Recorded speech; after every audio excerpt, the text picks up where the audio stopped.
is 667-186.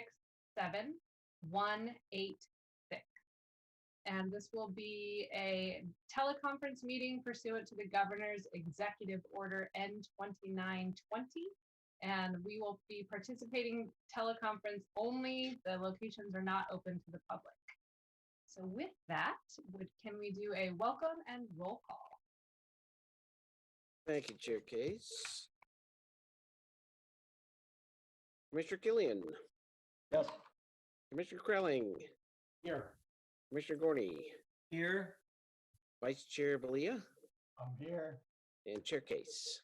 Here. We have a quorum. Wonderful. So next on the agenda is the consent calendar. Does any commissioner wish to pull any item for discussion? We have no items.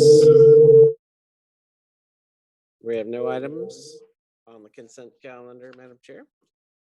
Wonderful. So next up we have public communication. So this is the portion of the meeting reserved for comment on items not on the agenda. Do we have anyone interested in public communication? I'm seeing none from our Zoom operator, Madam Chair. Wonderful. So then we'll move to public hearings. Granted, we had a presentation from the Youth Commission that I'd love to move up to the front, if that's all right with everyone. I'm good. Perfect. Yeah, do we have the Youth Commission representatives in attendance? Hello, Hadil. Hello. Hello, Abigail. Hello. Hi. And hello, Prapti. Hi. Hi Yeah, there. if you would like to go ahead, we'll just formally move your presentation from the commission considerations portion of the agenda up front, and yeah, go ahead. Who's sharing it? Hadil, are you sharing? It says that participant screen sharing is disabled. Abigail. Okay, so Abigail, you're sharing, is that right? Okay, hang on a second. All right, are you free there now, Abigail?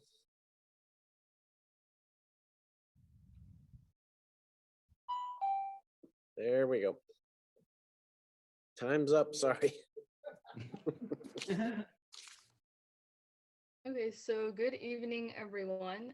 My name is Hadil, Chair of the Youth Commission, and today I am joined with Abigail and Prapti, and we will be discussing a proposal to add a youth seat on the Design Review Commission. This youth seat can be filled by any youth member of the community, not specifically Youth Leadership Commissioner members. So next slide, please.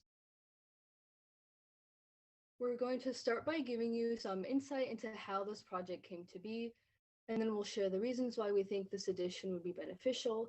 And finally, we'll share results from a youth survey and end with our next steps. So we're going to start with that background information. And as you may know, the Youth Commission votes on 3 projects to work on every year in task forces. And one of our projects this year is a policy project. And so we wanted to do something that would leave a tangible impact on the community in some way, and also empower youth to pursue interest in local government, because that's what we're all about. And the Youth Commission does give 15 teens the opportunity to do so, but expanding youth involvement in local government will benefit more people. Next slide, please. So one of our first steps was to speak to the Pleasanton Youth Commission, and we did that in December. We met with their chair, as well as their city staff liaison, since they already have a non-voting youth member on 4 of their commission. So it's Human Services, Parks and Rec, Civic Arts, and the Library.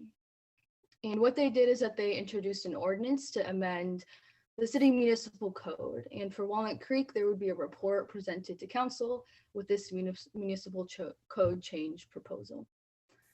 Next slide, please. So we did take a look at the Walnut Creek Municipal Code specifically and typed out changes that we wanted to make pertaining to the potential addition of the youth member. So we wanted the Youth Commission to work with council in reviewing the applicants. However, it is ultimately the council's vote to appoint them, as it is for normal commissioners.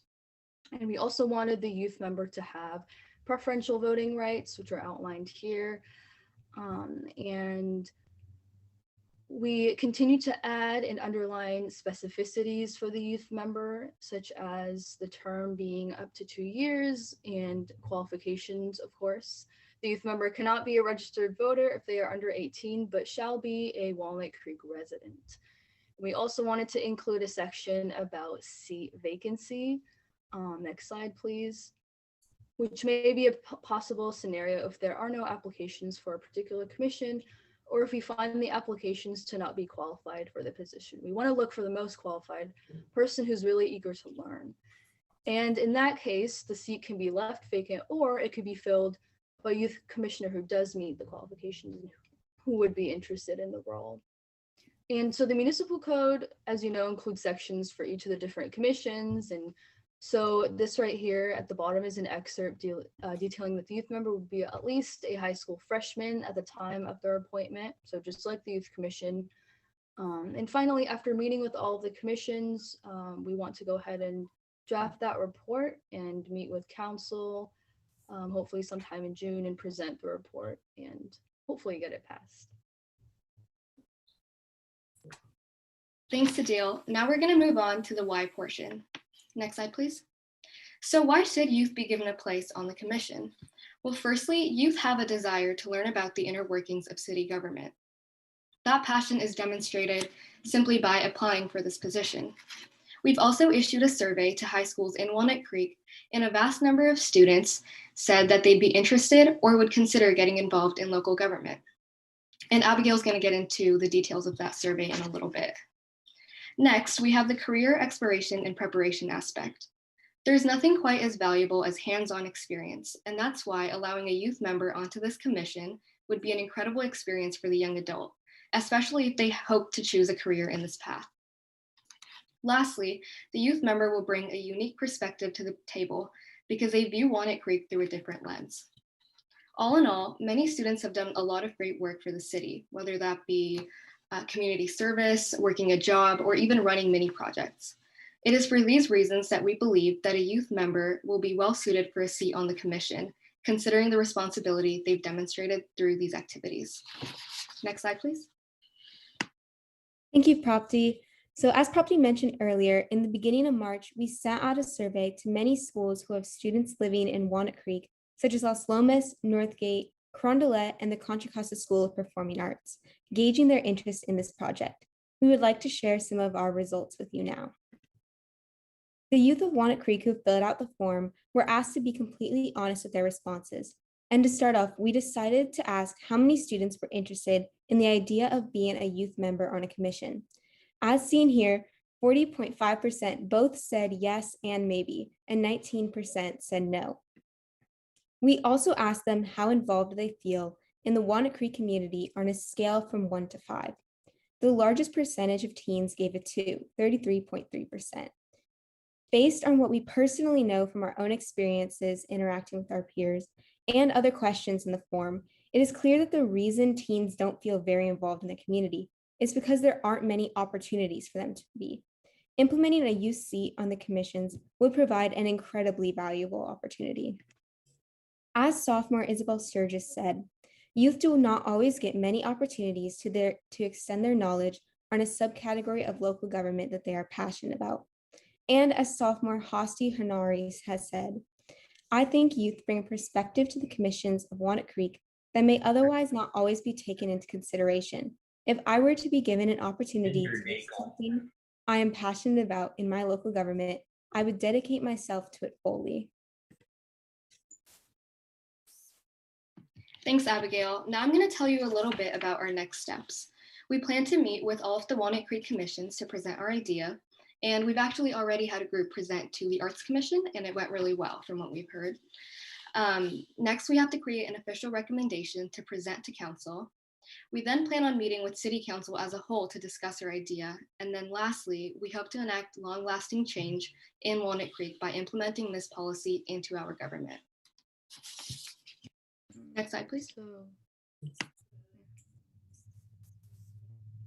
So before we head on over to questions, we just wanted to make it really clear what we're looking for from you guys tonight. And that would be any feedback you have, any honest remarks, and of course, any questions or concerns. So that would be greatly appreciated.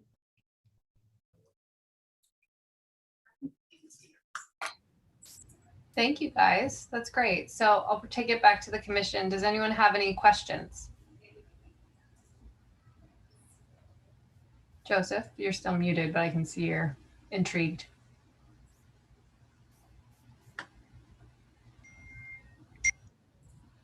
You're still muted.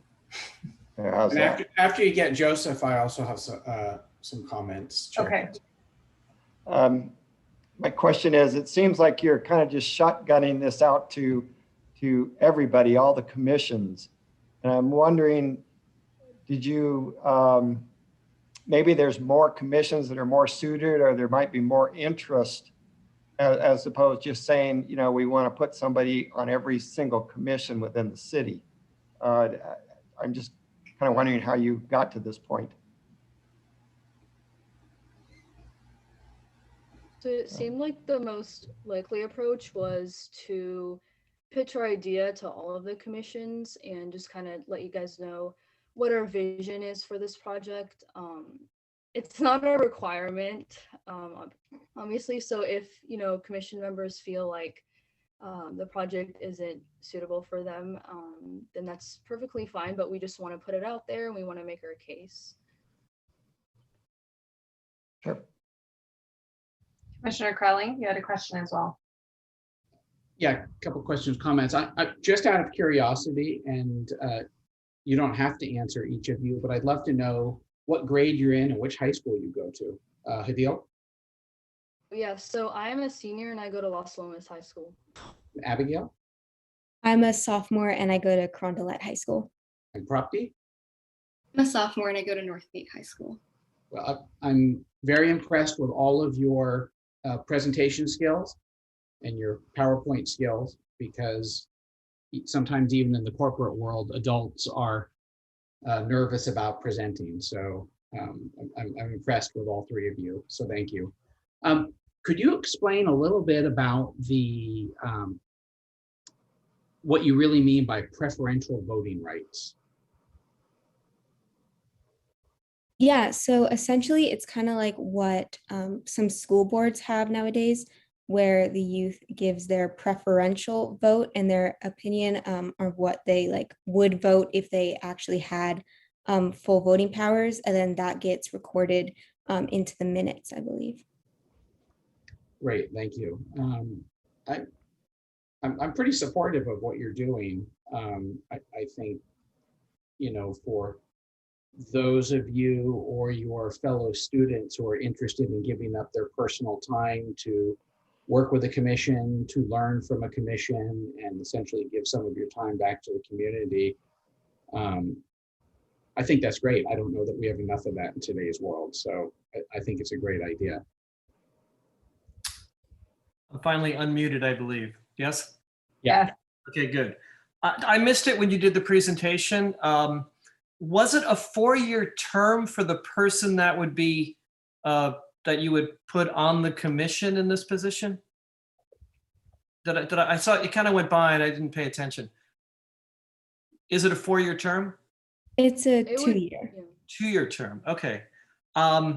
And would that, I mean, we do have 24 meetings a year and some of them do go on pretty late. So I'm just thinking for whoever was to do it, it is a pretty large commitment for the amount of time that it takes to both prepare and go to meetings. So I want to make sure that that's really clear, and whoever would be interested in doing it would listen in on a couple of meetings and really understand the commitment that it takes to do. Would that person go back and communicate what they learned to another group that gets together at the school? I mean, how would the information that that person got from the commission meeting take it back to the schools? So I'm going to start with your comment earlier. I definitely think that you bring up a really good point about the time commitment. And I do know that the meetings tend to go on pretty late. Yes. And that's kind of how the school board meetings operate as well. But we would definitely make that clear through the interview process. And we are looking for people who are truly committed to the position and people who really want to learn about what being on the design review commission entails. And we did want to make it a requirement for applicants to attend at least one meeting. And if they decide that it's not their thing, then, you know, they wouldn't apply. So that's kind of how we're filtering out the people who would really be committed versus those who just don't really understand what it would entail. Yes. And in the interview process, we definitely want to add in some scenario questions there. Hopefully maybe work with all of the commissions on those questions and to just gauge how the youth would respond. Because I think that would say a lot about how they would operate in a group setting as well. And as for your second question, we definitely do want the youth member to be able to communicate with their peers in some way, because it would be great to do that to kind of spread the information, because that's kind of the whole point of the role. So we are looking for someone who would, you know, utilize social media to put the word out there. That's something that the youth really pay attention to a lot. And we would also love to work with all of the different youth members as youth commissioners as well, and have them attend our meetings and update us. And then we can use our own platform to share out that information as well. Good. Yeah, that would be my concern, would be the timing. You know, some of our meetings go pretty late, and if somebody's a, you know, freshman in high school, to keep them up till 11 o'clock or 11:30 at a meeting would be a little bit of a stretch. So, and part of it was, I was just wondering whether, you know, instead of having one person that does 2 years, you know, would you have a group of people that would sit on meetings and report to one another versus one person? It's just something I would consider on your side, to maybe spread it out a little bit more as opposed to one person. That's it for me. I had one other question, if I could. This particular board is more of a technical board, and there's professionals, and then there's one or two laypersons.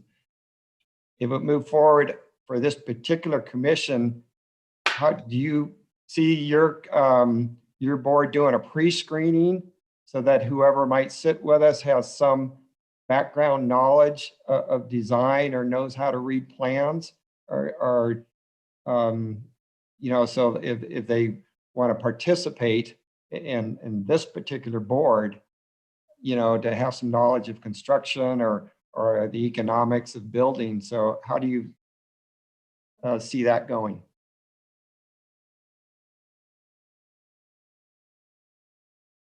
I think that one of our major approaches with this project is the educational aspect of it. So it would be wonderful to have for the new commissioner to have like background expertise on it. But considering that not many people do, I think that, you know, our biggest like pitch for this is the educational aspect. Like, we want people to learn, we want people to get involved in this.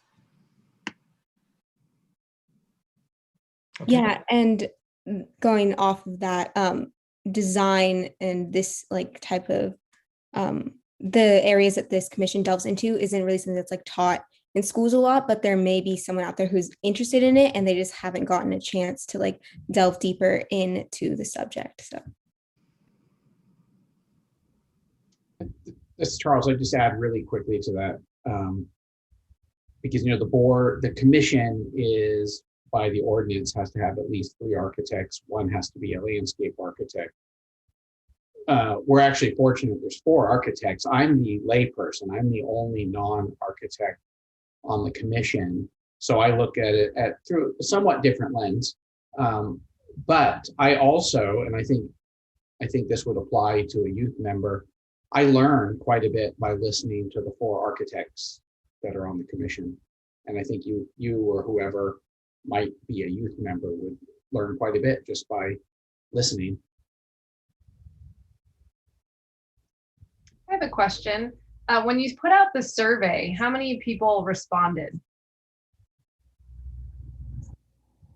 when we made the presentation, it was about 45 people, but then again, we did put it out at a time where a lot of students are under a lot of stress with AP exams, and like our school pages are getting flooded with information. So it's pretty easy for these types of things to get lost in the shuffle. But Okay. And was it reasonably spread out through the schools that you sent it to, or was one like significantly more responsive than another? I would say maybe at least when I was reviewing them, sorry, Abigail. I did notice that we sent it out to, Carondelet, Las Lomas, Northgate, Contra Costa School of Performing Arts. And I did notice that there were a significant portion of the people who were from Northgate High School. But then again, I don't know if that would affect the quality of the work. Okay. And what would be the process for choosing the candidate that was elected to each commission?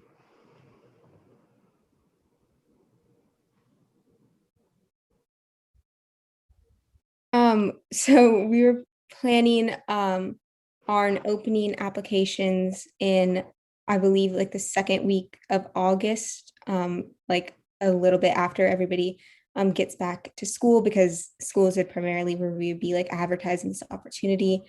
And then we were talking about having an interview process where we would, again, like Adil was saying earlier, have the applicants be required to attend at least one of the meetings that they're hoping to of the commission that they're hoping to apply to. And then the youth commission would probably give their recommendation to the commission, but ultimately it would be up to the commission on who they appoint, or if they appoint anyone at all. Okay, so the members of the commission would have participation in who they might be working with. Okay. I do think I feel like conflicted, because on one hand, I'm like so passionate about having a youth, because I feel like, especially, I don't know if Commissioner Killian feels the same way, but landscape architecture is kind of an unknown profession, and it's almost like people don't even really realize it exists. So I love an opportunity to expose more people to it. And I would be more than willing to host them in our meetings and integrate them into everything we do, because I'd love to hear insights from the youth. My only hesitation, as was mentioned earlier, is the time commitment. So I do like Commissioner Gorney's idea of a group, and also the technical aspect, the ability to understand what's being talked about. But I also feel confident that the presentations made by applicants are usually pretty detailed and thorough, and could probably be enough for somebody to weigh in and give us their opinion. So I think this is really intriguing. I would be curious to see how many people applied for this commission, because my daughter's significantly younger, but I feel like she would be super intimidated by it. Not that I want her to be, but it seems so technically driven. But I think it could be somebody who's willing to do it and dive in. I would hope that they would be just soaking it all up, which would be great. Okay. I do get the educational aspect of somebody from the youth group participating with our group. How do you think we're going to benefit from your participation? Like I said earlier, I think it's just the kids seeing Walnut Creek through a different lens. I think that's like the greatest thing that they can offer as for right now. But if we keep giving kids opportunities like these, they definitely be able to give a lot more valuable input to you guys in the future. And what Chair Casey Case said about her daughter really intrigued me. I know that this is definitely something that is intimidating, that intimidates me a little bit. But I think that, paving the way for youth to be more involved this way, it would show other youth that, like someone's actually, involved in this. And I guess it would make it seem less foreign and a little bit more common to be involved in local government. So that's what we want to do. We want to pave the way for that. Yeah, I mean, I find that when we're doing our projects and landscape architecture projects, the teen sector is kind of this untapped resource. And when we do get a chance to connect somehow, it's just a wealth of information and opinions, and it's great. So I'm enthusiastic about that. I feel like there is an element that could be brought to our group that's maybe not covered in the dynamics that we have between the existing members. So I'm intrigued.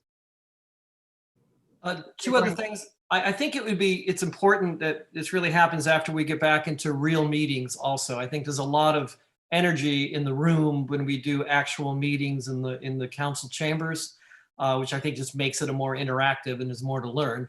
And back in the old days, we always had this thing where when I think part of civics class or for the high schools, they would send students in to sit in our meetings once in a while. And I think they were always due on a Thursday because we'd get giant groups on a Wednesday. And I always thought that would have been nicer to have almost less students there more often than to have all of them at once.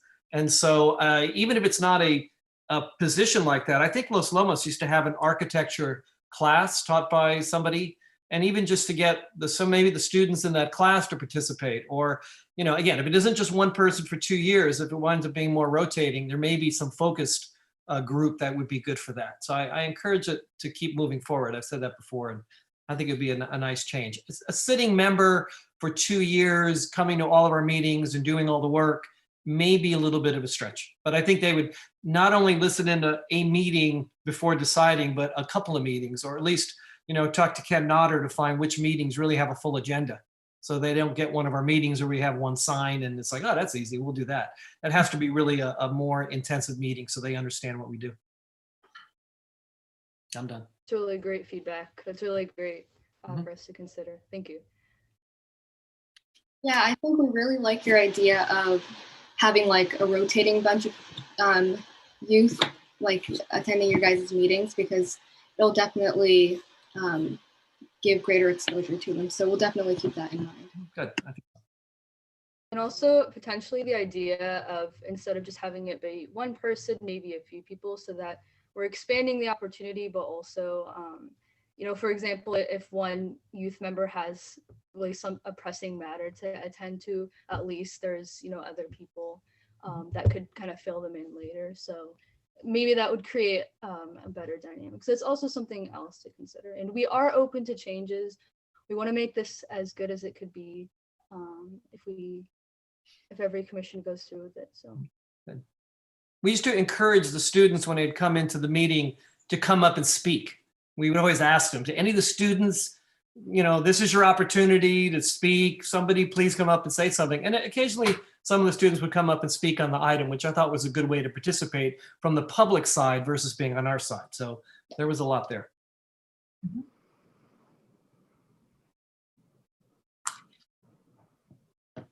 Okay, well, thank you guys. I don't know if there's anything official we need to do other than provide you with that feedback. Come back to us after you've worked it through a little more and do another one of these. That would be really good to see what you're thinking. So it sounds like most of you guys really like the opportunity of getting that youth perspective, but now the question is like, how do we do that? And that's something that we can fine tune more. And yeah, we would really love to come back and talk to you guys as well. So thank you for your time. Another thing that might be helpful, just a quick thing, is maybe if it does go through, at least on ours, as Casey had alluded to, the technical aspects is maybe a month or something before whoever was to join us, maybe we had 1 or 2 volunteers from our board with a study session with that person and go through a set of plans and go through a set of questions, and to kind of get them jumpstart on what we do at the commission, as opposed to them just sitting down and trying to learn, because it's probably going to be Greek to them for the first 6 months. And they actually had a faux meeting with questions and answers, so they could learn and be prepared. Maybe something like that could be set up also. Yeah, agree. Like a mentor or a liaison or something. Yeah. And I'll come as a student too. Yeah, so a way to set the foundation. That's really neat, actually. It's not something we considered, so definitely something to jot down for us. Hey, well, thank you, ladies. It was great to hear your information and ideas. Thank you guys so much for your time, and Sure. we'll be in communication. Have a Thank good one. you. Great job. Stay on. We have a good one coming up. Hi, Okay, thank you for so yes, thank you. Okay, so we're gonna move to our public hearings, starting with our Project Ostro Restaurant Remodel and Rooftop Bar. So do we have a staff presentation? Go ahead and share that. Thank you and good evening, Design Review Commissioners. My name is Jessica Gonzalez, Assistant Planner with the City of Walnut Creek. And I am the project planner for the Ostro Design Review application before you tonight. So getting into the project, the site is located at 1403 Locust Street on the northwest corner of Locust and Cypress. The site is developed with the existing restaurant building and zoned pedestrian retail. Moving into the project, the applicant is proposing a complete exterior reface and new interior layout with added elevator and stairwell to provide access to the new rooftop bar area. And so here is a street view of the existing restaurant building with Cypress at the bottom. And so as a reminder, the project was presented at the DRC study session meeting on January 20th. At that meeting, the commission was generally supportive of the project, but did request that the applicant provide a few revisions and additions. Starting with a more durable treatment on the exterior brick areas below 9 feet. In response, the applicant included a crack-resistant mesh and polymer additive. And then the DRC also requested that they add a physical railing to the building openings along the dining area. And the applicant has added that railing. The DRC also requested that the applicant include post details for the translucent sloped roof. And those support column details were added to the plans. And then lastly, the DRC recommended adding a paver treatment to upgrade the sidewalks in front of the building. And so the applicant has incorporated a square and rectangular paver design along both sidewalks in front of the building. And so in addition to the DRC requests, additional project changes have been incorporated since the study session, and they include a added second entry along the east elevation, a second wall sign, decorative artwork graphic on the elevator tower, a proposed on-site public art installation location has been noted. The outdoor patio railing layout was changed a little bit, and the stairwell door facing Cypress Street was removed. And so here is the proposed new rendering with the decorative artwork graphic on the elevator tower, interlocking pavers, sloped roof column detail, second wall sign, and second entry on the right side of the screen.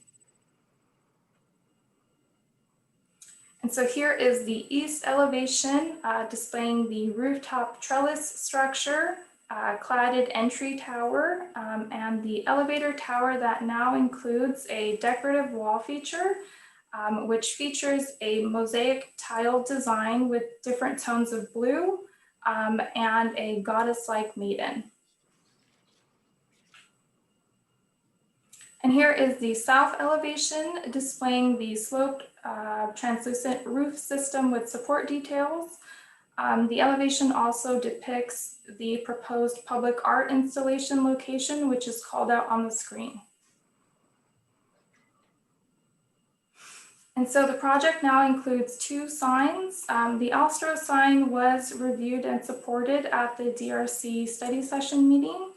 The new Ciela sign is made up of individual channel letters with internal LED face and halo illumination. Based on the height at above 30 feet in placement, it qualifies as a skyline sign. Because of the good design, including the integration of the sign into the proposed mosaic, and the fact that the floor space for the entire building is occupied by the one business, staff believes the required findings for the skyline sign can be made. And staff recommends that the DRC approve the skyline sign, but does recommend that the sign be halo lit only to create a more subtle appearance based on the location and the white lettering. So the sidewalk pavers, as you may recall, there was a lot of discussion at the study session meeting around the interlocking pavers requirement. Ultimately, the DRC recommended adding a paver treatment to upgrade the front sidewalk. And in response, the applicant added the paver design that is shown on the screen. And staff does support the proposal and added pavers. And so with that, there are a few staff recommendations before you tonight. The first being to provide a recommendation to the Arts Commission on the proposed public art installation location. Secondly, to make the appropriate findings for the Ciela skyline sign. And then lastly, to grant final design review approval of the project subject to the conditions contained therein within the attached draft resolution. And that does conclude my presentation. I'm available for any questions, and I know the applicant team is available as well. Great, thank you. So we'll bring it back to the commission for questions. I had one question. Jessica, the Celia sign, does that represent a second restaurant or what does that name represent?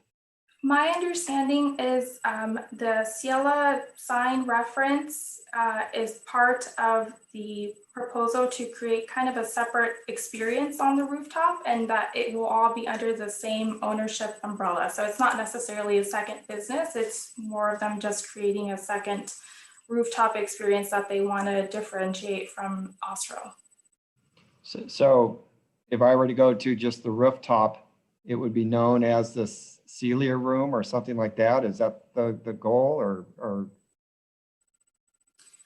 I'm guessing this Ciela rooftop, which would all be under the same ownership umbrella as what we were told. Okay, thank you. Yeah. I have a question. There's a note in the renderings that the Ciela sign would be a separate sign permit to go to sign subcommittee. So procedurally, do we need to address that this evening? Ken, I'll let you respond, Ken. Yeah, no, it's not required to go to the sign subcommittee for, normally when there is a sign ordinance exception, we will run that through the sign subcommittee ahead of time before coming to the full DRC. But this isn't an exception.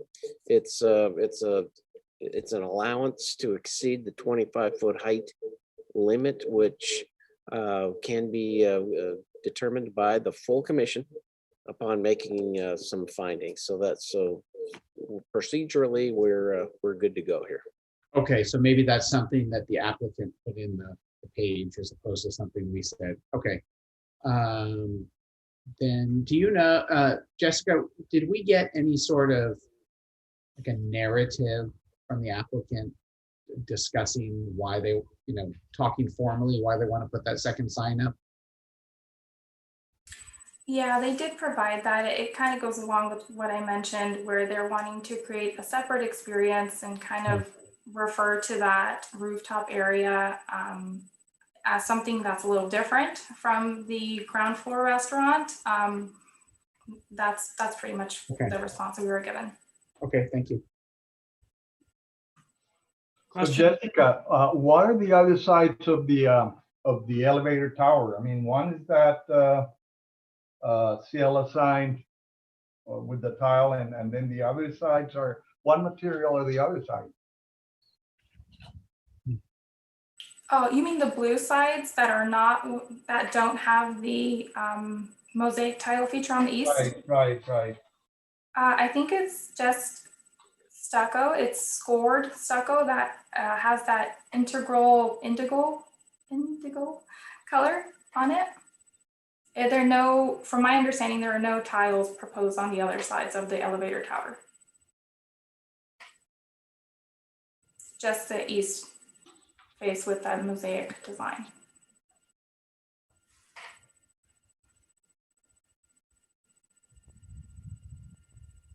You done asking questions, Carlos?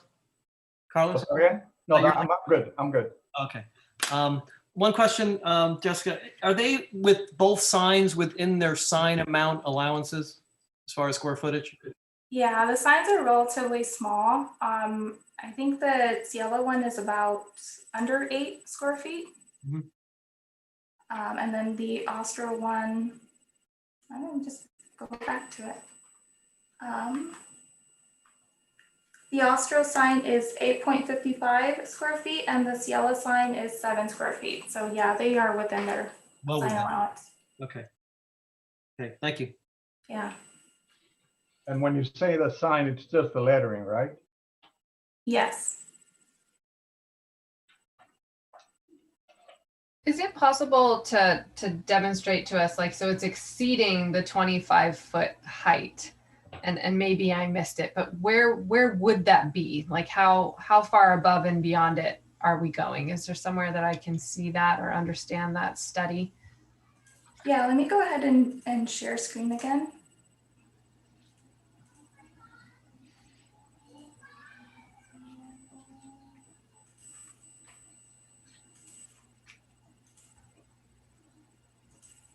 Okay, here we go.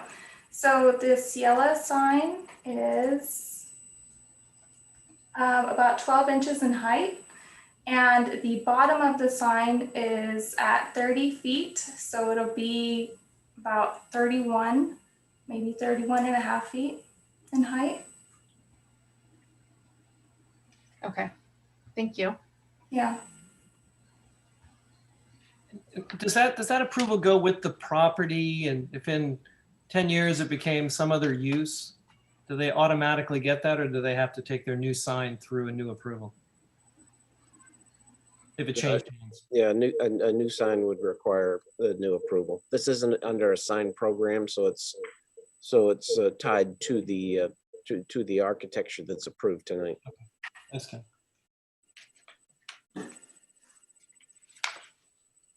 And I have just a question of the commission, because I wasn't here for the study session the last time, but was there discussion or insights about the Ostro blue glossy entry and the relationship of that to the rest of the architecture? Was there feedback on that? It was discussed, yes. Okay. Yeah. In the overall scheme, and we had a couple different tile types to look at, but the essence was that the rest of the building is fairly plain, and having this sort of tile piece in the middle was appropriate. And in this case, the push through white letters, we decided, because of the way they're done with all little pieces, was a much more artistic thing to do than just a giant sign. So that was also reviewed. Okay, thank you. Okay, any other questions for staff? Great. So now, is there a presentation from the applicant, or are you guys just available for questions? Sorry, I didn't hear that. Hi, Ralph. Hi. So we don't have a long presentation for you. I did have a few words to say, and we also have access to the complete submittal. So if there's specific questions that commissioners would like to focus in on, I can kind of go there quickly. I mean, Jessica knows the project really well because we've been working on it for 6 months with her. So so I was just going to say a couple of quick words, and then we're yours. Candace from my staff is also available. She's done a lot of the work on the mosaic and some of the other branding components of it. So we'll try to trade off on who can answer your questions the best. So I'd just like to start by thanking the commissioners. We're very happy to be for you again tonight. We wanted to thank city staff, in particular, Jessica, also Ethan, and Kirsten from engineering, Kirsten Hansen, and also Stephen Huss from the Art Coordination Commission, or the Art Commission, because we've gotten to know Walnut Creek better. And obviously Faraz and Abdullah are actually one of, they're currently operating a restaurant in town, but this has been good to get to know you guys. Like other projects, you've probably seen them evolve over time. And in particular, I wanted to let you know that these changes are very purposeful. As you can imagine, in the restaurant industry right now, there's a lot of risk and there's a lot of second guessing of what's going to happen and what's going to work. One of the big things is, this is over a $2 million investment by the group, and they wanted to make sure that they lower their risks and increase their chance for success. I think they are, very dependent on some clever thinking. And fortunately, we have a good team. One of the concerns was, and you can imagine, this is a new level, second level restaurant. Of course, rooftop has been successful in Walnut Creek, and that is kind of part of a proof of concept. But they do want to be very, they want to think broader than you would, potentially expect from a restaurant applicant. And so they went back to the branding company and they said, we would really like to have the opportunity for the second level experience, because it is so different than the ground level. It's an outside rooftop terrace, that we'd like to have the opportunity to brand it separately, and not just simply in name, but really in concept. Remember, our overall scheme is very Mediterranean. The menu is from around the Mediterranean shores. So there'll be Greek things, Moroccan things, Spanish things. The commission has heard this before. And they reached out to the branding company that we've worked with quite a bit in the past. And they were looking for kind of an emblem. And one thing that's really strong in the Mediterranean is it's sort of the home of mythology. And so what you're seeing is, as Jessica correctly identified, it's our goddess. So she's also wants to be represented in some time-honored way, and that is through the mosaic architectural feature. Part of it is that they know that they're in a competitive environment downtown Walnut Creek, and that their hope is that people passing by, they'll certainly see Ostro, but they want them to look up and say, oh, there's a second level there, and it's really kind of interesting, and let's go, and that's the kind of thing that they really like. Obviously, they're operating it, not obviously, but operating it with staff from both the lower level and staffing the upper level. A lot of the food is being prepared and prepped on the ground floor. But again, the whole idea here is to lower their risk and hopefully see a community that is receptive to a kind of more interesting thing. They are not a national chain. They don't have 10 restaurants. They're really trying to make it with this one. So they have high hopes. But again, with a $2 million plus investment, they do need to make sure that they have a greater probability of success. And that flexibility is something.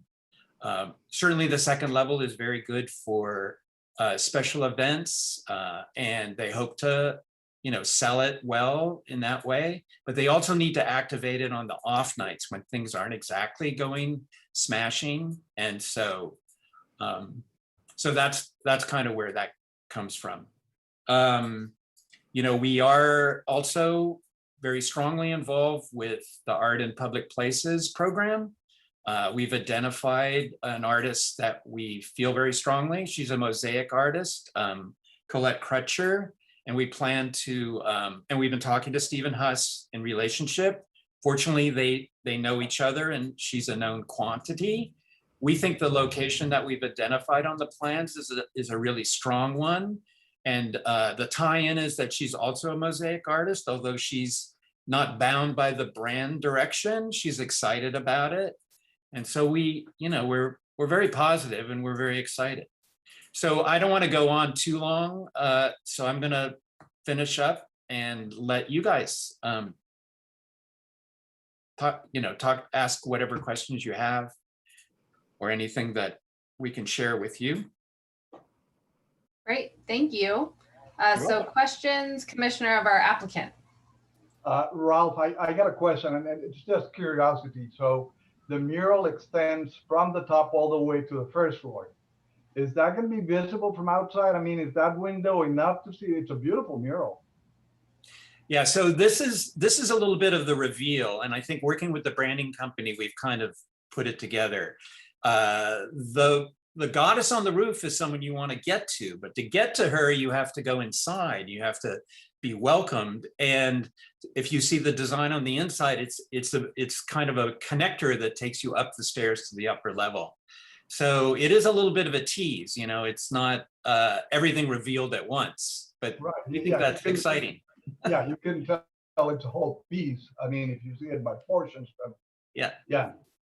And looking at it, and Candace can talk to this, and looking at it is graphically complete on each level, but even the aha, which is outside, is nice. So a good question.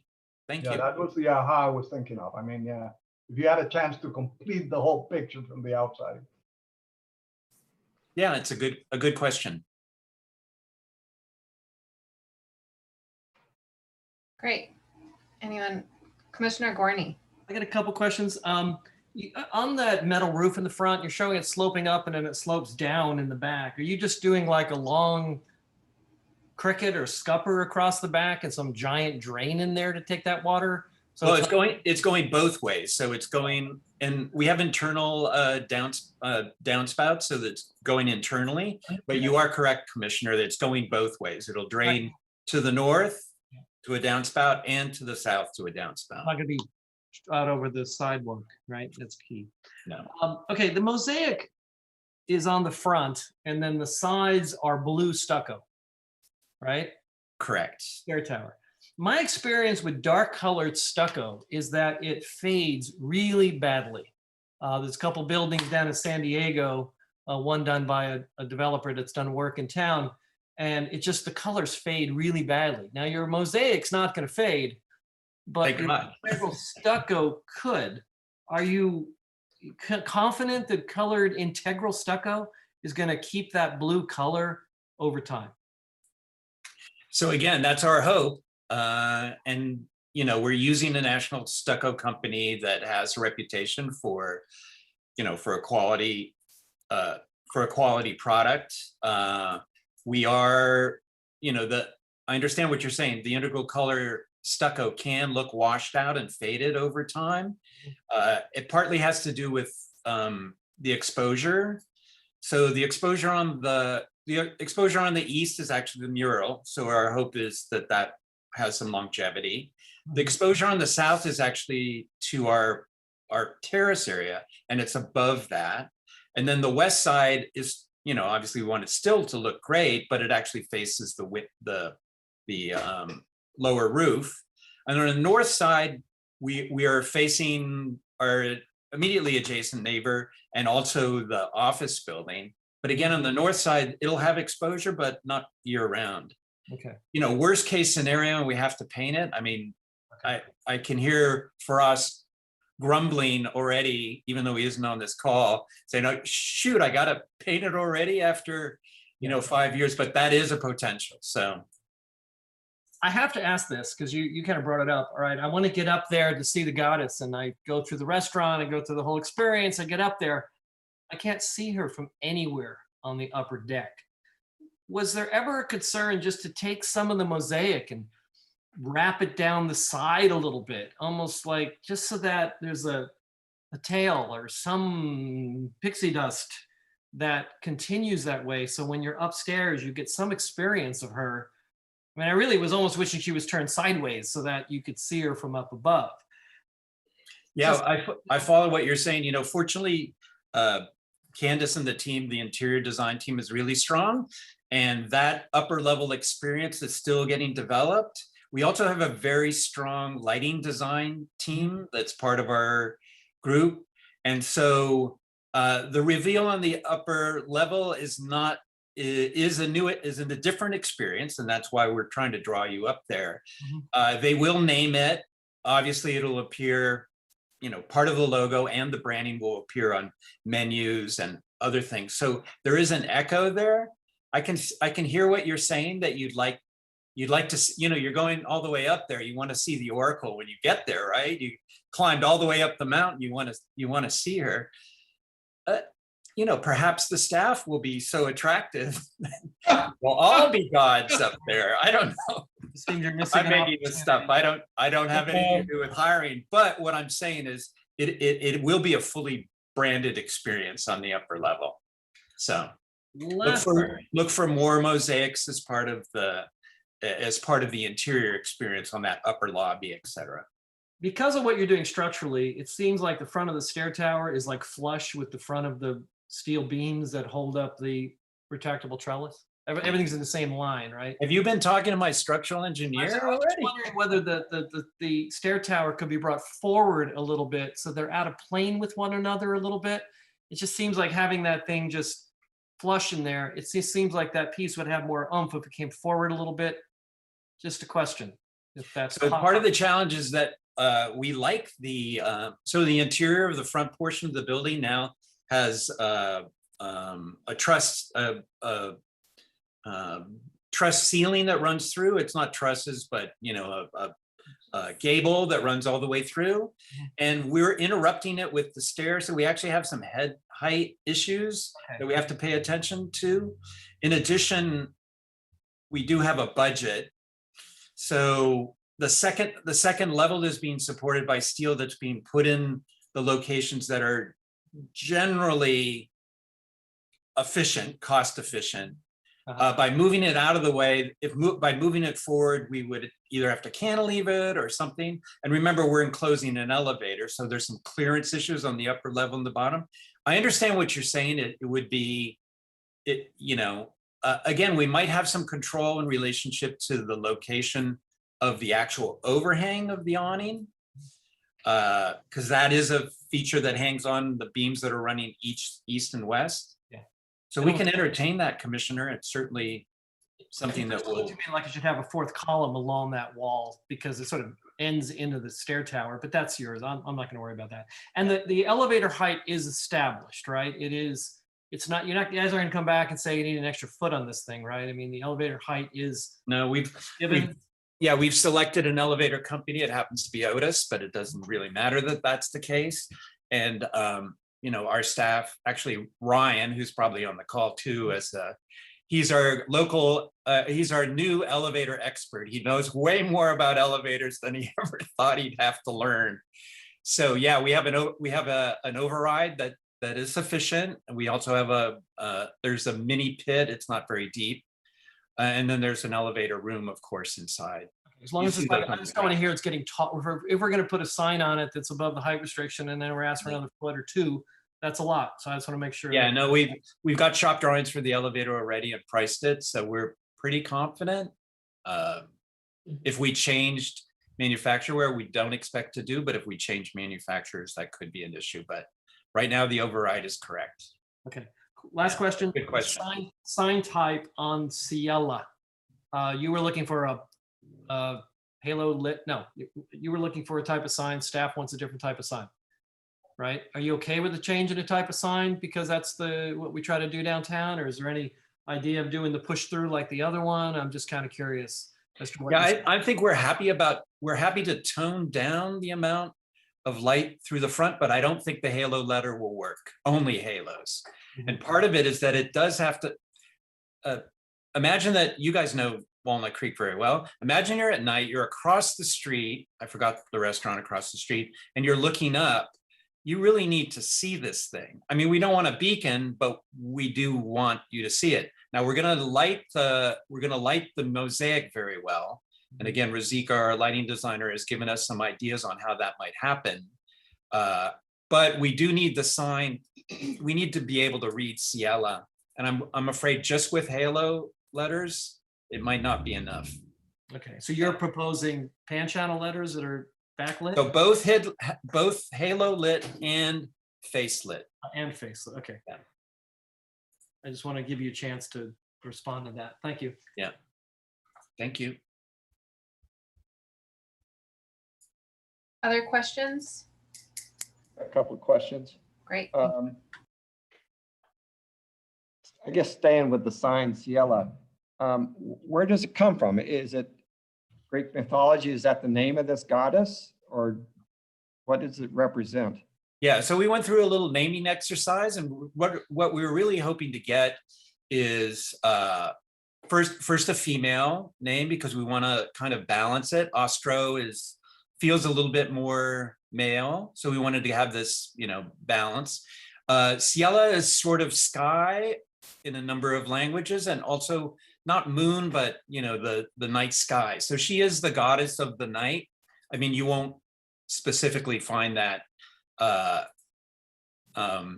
might ask Candace to help me, because I don't remember the branding sessions all that well. But it's meant to be a very nice name, a name that doesn't, that sounds generally mythological, but not specifically one religion or another. I guess I'm trying to figure out, as a general public, it seems very confusing. It's not a restaurant name. It doesn't say Ciela Rooftop Garden. It's just a name up there that has no connection from what I see. It's a second name that's very confusing, and you're asking for an exception on the height. Mm-hmm. And so I'm trying to figure out, if it really doesn't mean anything and you still have the mural there without the sign, what difference does it make? I mean, it's not from what I've heard you describe the rooftop restaurant, it really doesn't have a strong connection other than this emotional tie that you're trying to bring in and go on. So I'm having a hard time connecting that sign, given that it's not within the standards of the city. So the reason good question. Again, Ciela sky, this is a rooftop. Fortunately, we have this, pretty expensive roof that retracts. So we hope to see the California sky, beautiful night, maybe a moonless night where you really get to see the sky. You guys have a dark sky ordinance, which I think will improve some of that. So I think it is going to be hopefully it's an amazing experience. The second thing is that they do want to have a little sex appeal up there, meaning that this is not the same restaurant that's downstairs, but it's an extension that might be more loungy, casual, different experience than downstairs. And again, the reason to separate that is to give people a real reason to go upstairs. The reason that we're asking for a sign exception is only in the height. It's not square footage. We're not making it 10 times larger than it could be. It's not a billboard. The reason we're asking for the height is that we have that gable. And it doesn't really make sense to put a sign on that face if it is so low that you can't see it from the sidewalk. So we've done the little sign study that shows the visibility. We've tried to size it in a discrete way, because again, this is meant to be a kind of discovery. I understand that it doesn't knock you over the head like, I don't know, another kind, like maybe Tiffany's, everybody knows that's Tiffany's. This is meant to have some of that curiosity, and will it work? Gosh, we hope so. Is it very creative? I think so. But again, Walnut Creek will choose too, the community. Is this exciting to them? We hope so, but they could also give us the thumbs down. So it's possible. That square, what's the roof and how is that going to drain? Is it flat and is the water just going to cascade over in front of the mural or? Oh no, there's a parapet around the roof. We're concealing some rooftop mechanical up there. There's also in the mural section, that square. Yeah. Okay. So there's a parapet. I think it starts at maybe 18 inches and it actually drops over the kitchen area because we have a we have an updraft for the second floor kitchen in that location. We moved it from the back wall where it was Okay, so visible. it's all to going the to roof. drain toward the Yeah, back or something. yeah. Okay, great. And so there's overflows and downspouts on the upper roof as well as in the Okay. lower level. My next question is, I want to move over to the art wall. Okay. And normally, you know, art is separated from us other than, you know, we say maybe a good location.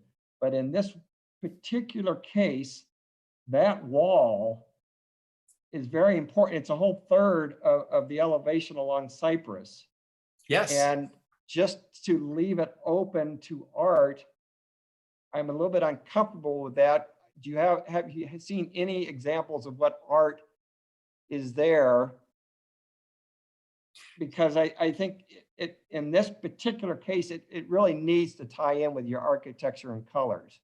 I mean, Yeah, as, so as we said before, it's a very clean project and everything. And Yeah. and just to leave that amount of space to an unknown, I'm a little bit uncomfortable with. Understood. Well, we're a little confused about the art commission's overlap with DRC. We were told that DRC wants to be involved in the location aspect of it, but when it comes to the actual who is the artist and what the art is, goes over to the art commission. Am I right That's with correct. that? Is That's correct. And normally we don't really get into the art and we don't really want to. I But like I understand. said, in this particular case, it's so much importance to that elevation. I'm coming a little bit more interested in what's actually going to be there rather than just relying on, we're going to put art there sometime in the future. Yeah, so we made a submittal already to the art commission, and we were hoping actually to be on their April agenda, and we were removed from the agenda pending tonight's meeting. So what have we proposed so far? So we've selected an artist. We did a short list and looked for mosaic artists, in particular women artists, because we thought one thing that we see is that it's time for women to be represented in the public art world. And we had 3 candidates. We interviewed them. We brought it down to a single candidate who was available and willing to work on this project. Her name is Colette Crutcher, and I'm happy to share with the commission her credentials. And we also engaged her with our general design ideas and that sort of stuff. As you know, the art commission actually has a couple of steps. So the first step is the selection of the artist proper, and that's the submittal that we made. In addition, we supplied to Stephen Huss this proposed location. So we haven't heard back because we weren't on the agenda. I think she's a very strong artist. You can look up some of her work. Her ideas for this area have yet to be developed. As you can imagine, if the art commission doesn't accept her as the artist, we don't want her to start the work. But again, it's going to fall under mosaics as the media and a kind of broad context of Mediterranean mosaics that are popular in the Mediterranean countries, whether it's going to be, Italian tiles from Rimini or going to be Moroccan or Lebanese. I mean, there's strong mosaic traditions in that part of the world. And so do you have input as the architect? Oh yeah. So yeah. that it the color palette or whatever, is not something that's against what we're seeing in your elevation. Yeah, no. So just to remind you what's there already, there is there are tile inlays to those bays right now. If you go down to down to Cypress and look at it right now, there's tiles in there. It's a very weak representation, and our expectation, because frankly this is also a fair amount of money, this is probably somewhere in the neighborhood of $50,000 or $60,000 commission. we're expecting great work. And we have, strong confidence that she'll perform because she's done some great steps in the city of San Francisco. That was more of a community project, but they're really beautiful. I think we have a winner. And Candace is our design director here. So what we're really good is we're good at being team players and getting the most out of the people on our team. So I hope right, to thank you. promise you just a beautiful mural, maybe one that people will go to, and hopefully they'll go to the restaurant too, but I think they're gonna walk by and say, wow, that's great. Okay, thank you. Those are my questions. Thank you. I have one last one. I don't know, it's late to bring this up, but your rendering shows the tower at a certain height, okay? Because you've been showing us this corner a lot. Yeah. But when I look at the elevation, I think that Ciela is a lot taller than it is in your rendering, like a foot taller. Is your rendering, I mean, I'm just taking a straight line from the top Sure. of the, cutting it across, and it almost hits the bottom of the letters. Yet when I look at the front of the building, it's way higher than that. Is the elevation accurate or is the model accurate? Because it So- seems like it's taller than it is in the rendering, a lot taller. So I think they should both be accurate. We do not do our renderings in-house. We have a renderer that does most of our work, and it's based on a architectural background that we send to them. It would be unusual that they would build something different. I don't know what to say. It's maybe an angle problem or something. Again, we would want to build what, frankly, let me put it this way. We've priced the elevation, not the rendering.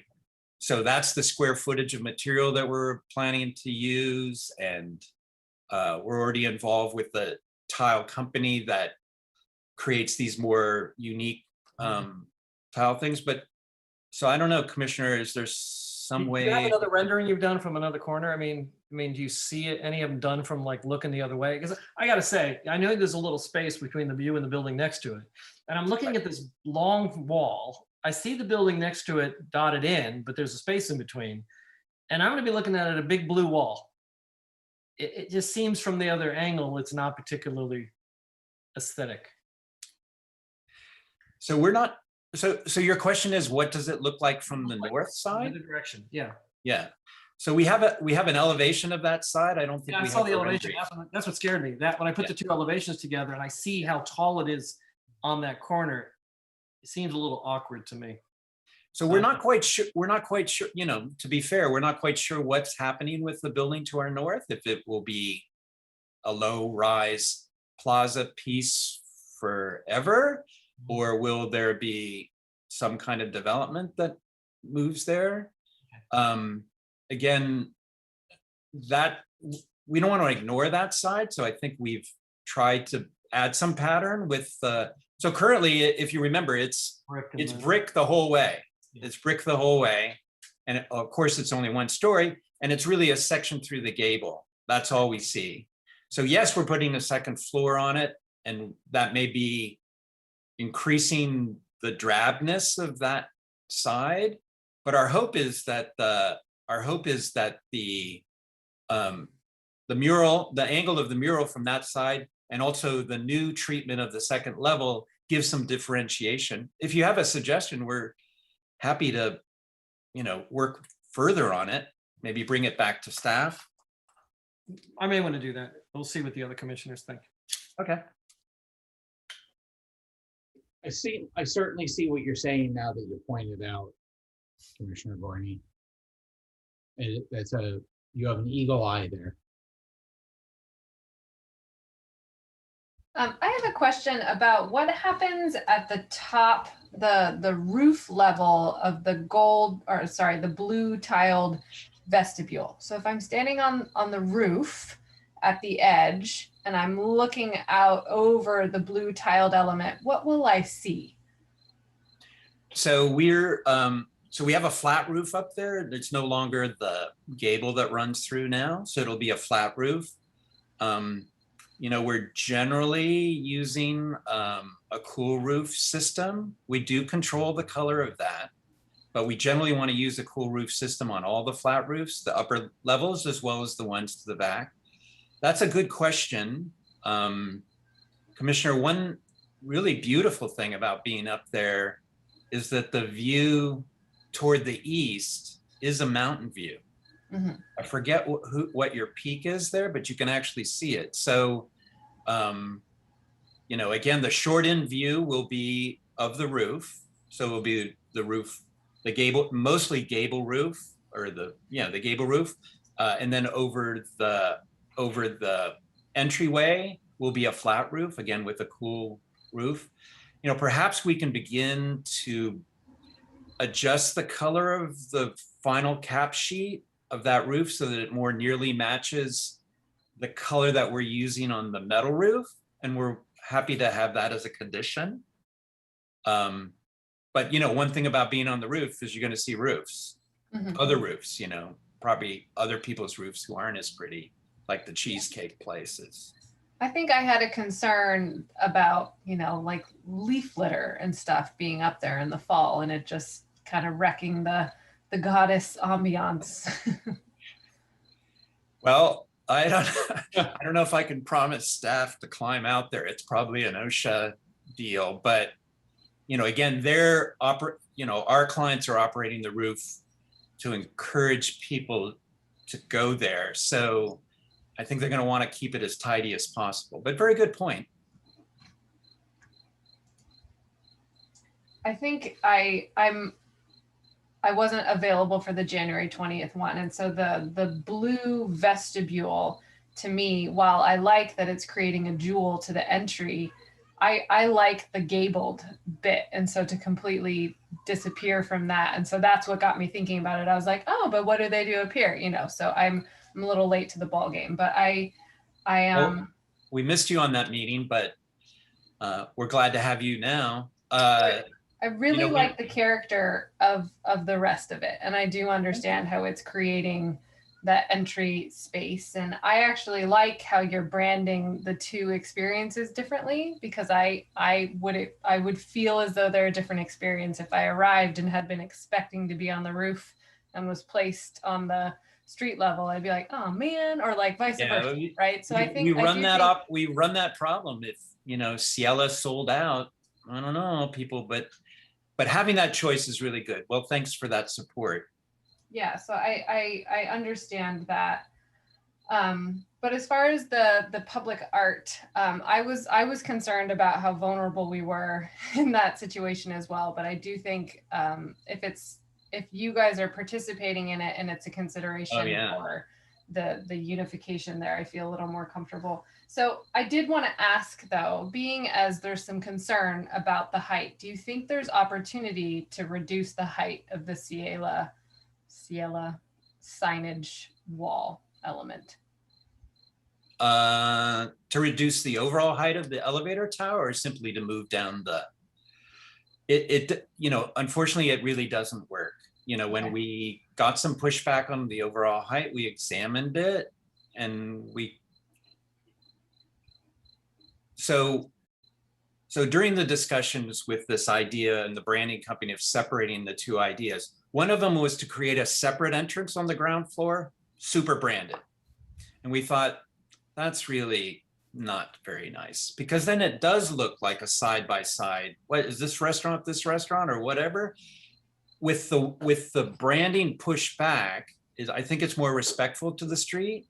And also it gives this opportunity, again, for an aha.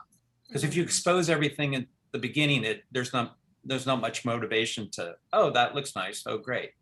So again, we can look at it again, but we're not making it huge. I think we looked at visibility and readability studies, and we got the letters what we think is the smallest possible size. And then we looked at that angle from the sidewalk, but also from across the street, to see if readability and that works. And this is our best shot. So I guess we can only ask for your support. Okay. Are there other questions from the commission for our Just applicant? one more out of curiosity. Where are the gutters for that gable roof and the downspout? Well, I blame one of the other commissioners, and I don't remember who it was, but someone back in January said, you need to hide all the gutters. And we thought, oh, wow, actually we could. So we have concealed gutters on both the gable end, the two gable ends, not the gable ends, but the pitch. They're concealed within the standing seam metal roofing system. And we reached out to the manufacturer and they said, oh yeah, you can do that. So we did that. And then, and then we went on the, I just wanted to see if it was. we actually went, we even went to the, I love it. we even went to the skylight guys and said, can you hide your gutters? They go, we'll send you a detail. You're the second person that asked us that. So we have it engineered for both of those to be concealed to the downspouts that hopefully, we can conceal within the structure of the building. But thanks for bringing it up. Thanks for noticing. Thank you for doing that. Okay, any other questions? All right, so thank you. At this point, we will open it up for public comment. Being as there's a delay, we may give it a minute.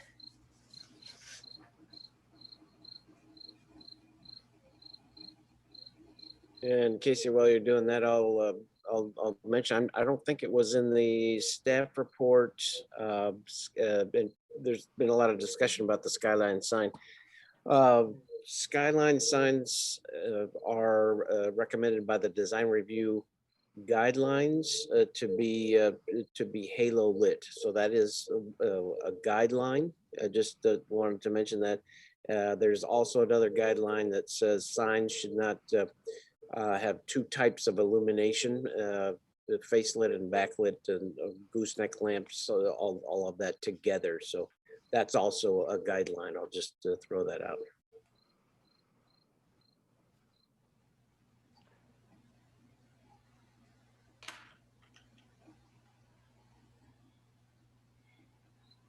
Okay, how are we doing on our public comment?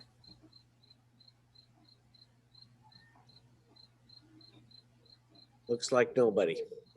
Okay, so I'll take it back to the commission for our discussion. Priming the pump that we're reviewing the recommendation to the Arts Commission, the appropriate findings for the skyline wall sign, and general approval of the rest of the packet. I'll go. I'll go first. Okay. Go ahead. Go ahead. All right. Overall, I'm supportive. I like it. I think it's a very sleek design, and I think we said this last time. You brought these different elements together. Very contemporary thing. The only disagreement I have is with the Celia sign, and only because I don't think the findings.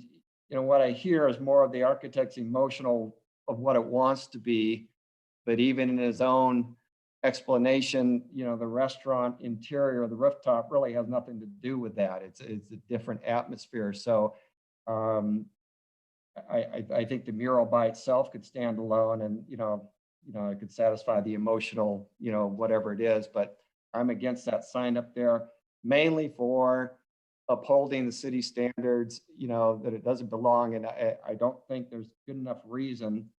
I think they're really stretching, that the name isn't anchored to anything. I think it's really going to be more confusing to the general public than anything else. So that's my only disagreement with this project. Other than that, I'm 100% in favor of it. Great, thank you. Commissioner Gorney? Yeah, I think the changes since last time have been pretty positive. I'm okay with the art location. That really needed to do something with that wall. I'm kind of looking at this as, I'll meet you at Ciela at Ostro. It's going to become kind of a destination in that way, and I do understand that. So I don't mind the second name. We have restaurants over restaurants in town with their own signs like Rooftop, and it is kind of a different vibe up there, I'm thinking. Again, things I said before, I wish the goddess was more visible around the corner. I think there's going to be an issue. I want to really get some more information on the colored stucco. I think that the sign type up there has to be really worked out carefully. Whether that winds up going back to sign subcommittee, I don't know, but I don't approve it as it is right now.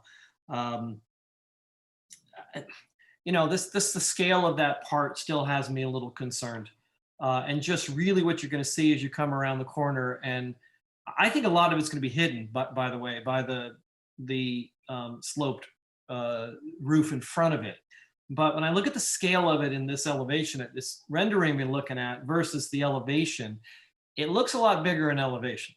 And so me personally, I would want, and I wish I'd realized this earlier, I might have asked it before this meeting, but I would like to see a couple other views of how that wall, it doesn't have to be as worked out as this, but just another view of how that looks. And so for me, I would say I'd be fine with everything on the building, except that sign and the mosaic and that wall would be a little further studied and reviewed in the next couple of weeks with the subcommittee. That would be my only add to this, because I'm not too comfortable sending it through as is.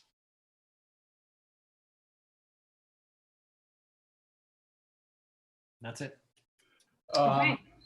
I think the art location is ideal. I like where it's going to be located. I agree with Commissioner Killian that it has to be integrated with the architecture, so it's not a piece by itself.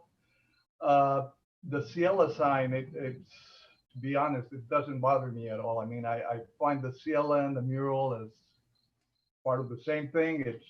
It's part of the mural for me as I read it, and I think it does belong there. I mean, it's not awkward.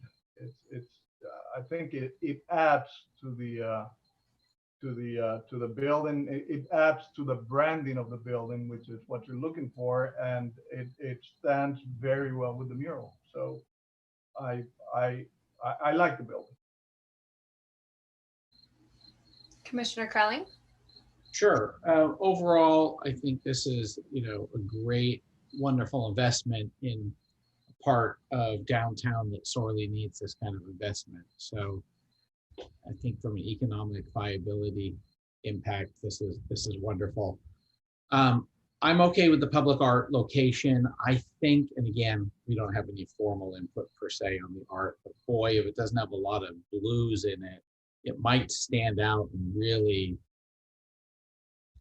not fit with the building. It might really, I'm just thinking, what if the art had mostly green tones or red tones or yellow tones? What does that do to the look and feel of the overall environment? But I'm the last thing from an artist, but that's my comment there. I'm okay with the Ciela sign. I'm going to use a word though that I can't believe I'm going to use. It's not a bad word. Could the sign be less formal sign-like and maybe be a little more, here's my word, whimsical, kind of built into as a part of the mural is beautiful. And is there a way that the Ciela could become a little more artistic, whimsical, so it feels less like a sign and more like a part of the art? Just a random thought of mine. I agree with Commissioner Gorney. He pointed out something interesting. The rendering is probably less accurate than the elevation. I'm okay with the elevation, looking at the elevation. I almost think when I look at the rendering, the elevator tower, it looks like somebody chopped something off the top. It doesn't even look right. So I would say as long as that tower never goes above the height on the rendering, we're probably fine. I think it would actually look a little bit better. And I love what you did with the pavers. I think that's great. I'm really happy not to see more of the red pavers that we have downtown. And yeah, I mean, I think I made many of my comments during the study session, and I think all the extra improvements you're making are great. Thank you. So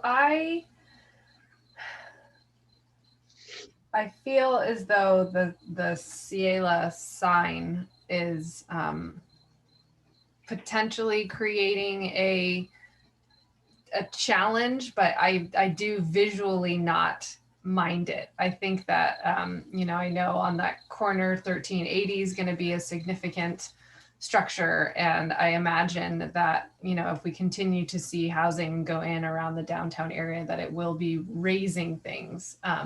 So I do think as far as skyline signs go, this one does feel very artful and integrated into the building and the architecture. So it's not causing a level of distress for me. And I think it's, I like that it's related to the Ostro, but it's also distinct. And I think, of the options for skyline elements, I think this one's pretty beautiful. It does make me uncomfortable making exceptions. I will say that. The thing that's making it feel more appropriate to me is the fact that it's associated with the elevator, and I understand how that's required for the functionality of this. And so I find myself trying to find a way to use that to justify our exceptions. I don't know if somebody else can wrap their brain around it better than I can, because I am trying to make it less subjective, right? Because right now it is feeling a little subjective. I'm hearing three of us don't mind the way it looks, and then I appreciate Commissioner Killian and Gorney. I don't think they're offended by it visually either, but they're also saying when we make decisions like this, we set a precedent that often we have to live with. But it sounds as though we seem pretty united on the public art element, I believe. It helped that we had some greater information about where it's going. And it seems we all feel, for the most part, that tends to align with the aesthetic of the building. So the only bit I'm still hung up on is what we think we would be comfortable with the sign. I do not want to be a pain in the neck of the applicant, but I appreciate that Commissioner Gorney is willing to study it further. And it sounds as though I don't think we're wanting to be an extra pain, but if there is an opportunity to make more adjustments that allow this to fit better within the guidelines and be a less extreme exception, that would probably sit well with all of us.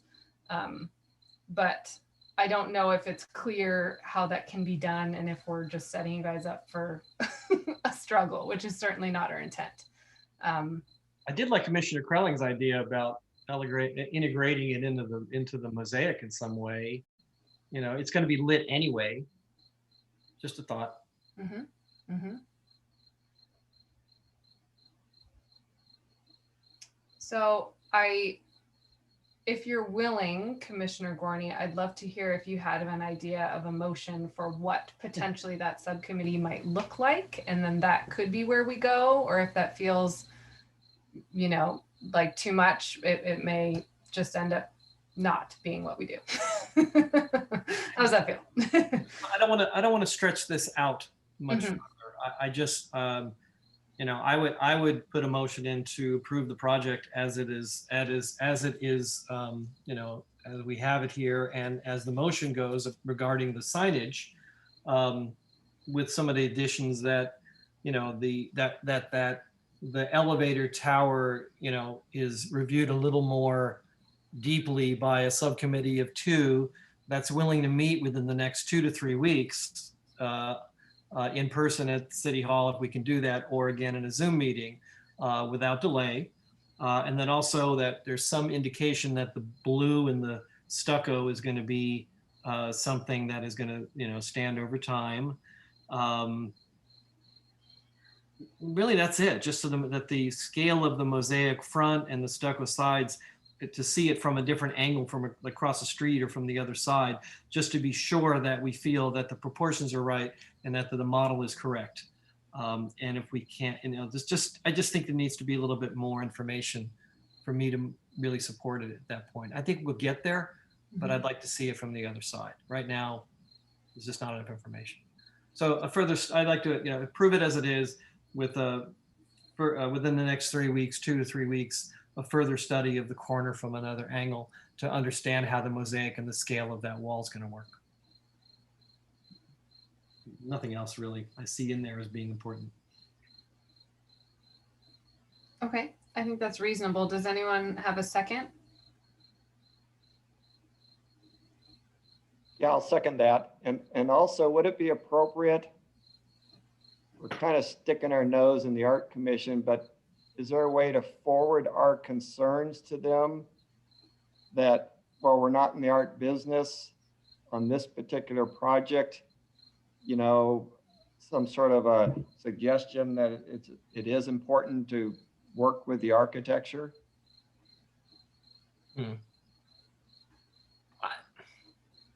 I was hopeful that the architect was going to defend that for us. Yeah, I think they have No to pressure. present it to the arts commission, so I'm thinking Yeah. they're gonna know that. I don't think it's necessary to say.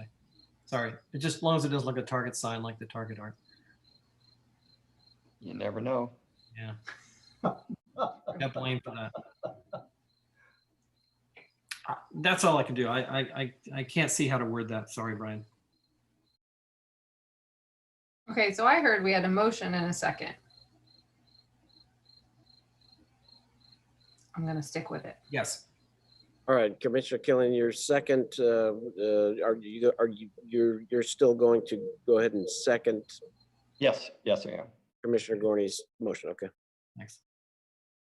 I believe there were some draft conditions of approval, including Sign, the the signage is in there, right? illumination. So let me know if you want to scratch those.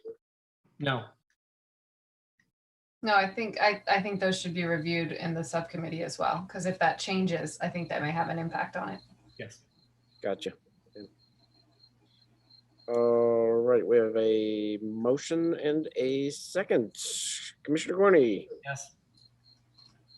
Commissioner Killian, Yes. Commissioner Krelling, Yes. Vice Chair Valia, Yes.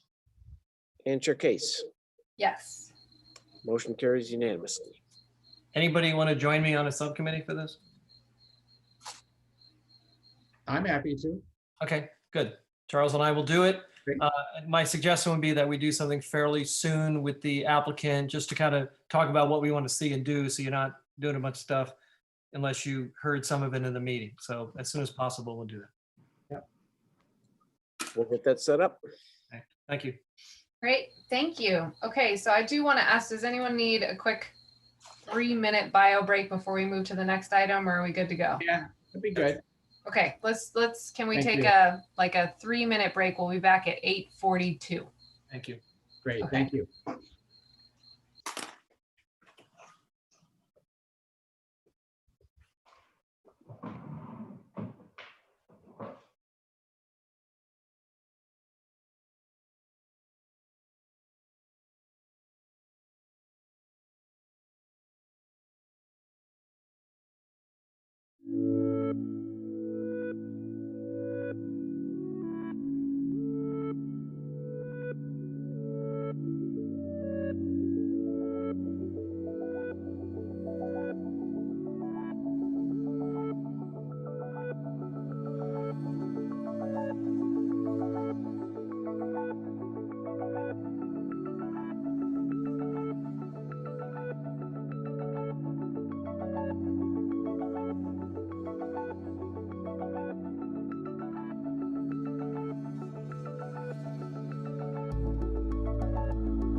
Casey, are those your crickets in the background? I think it is.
Does anybody else hear crickets?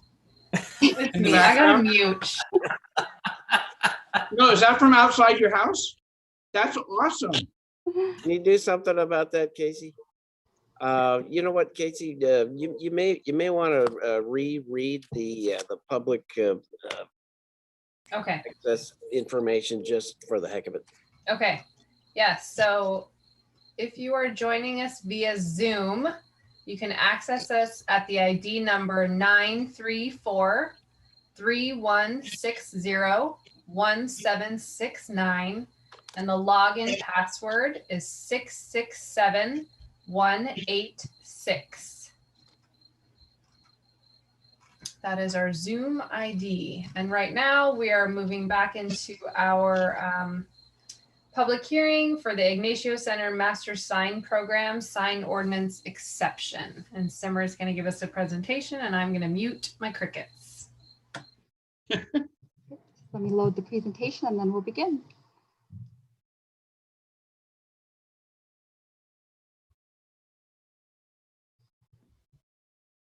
Sorry, there's a couple steps.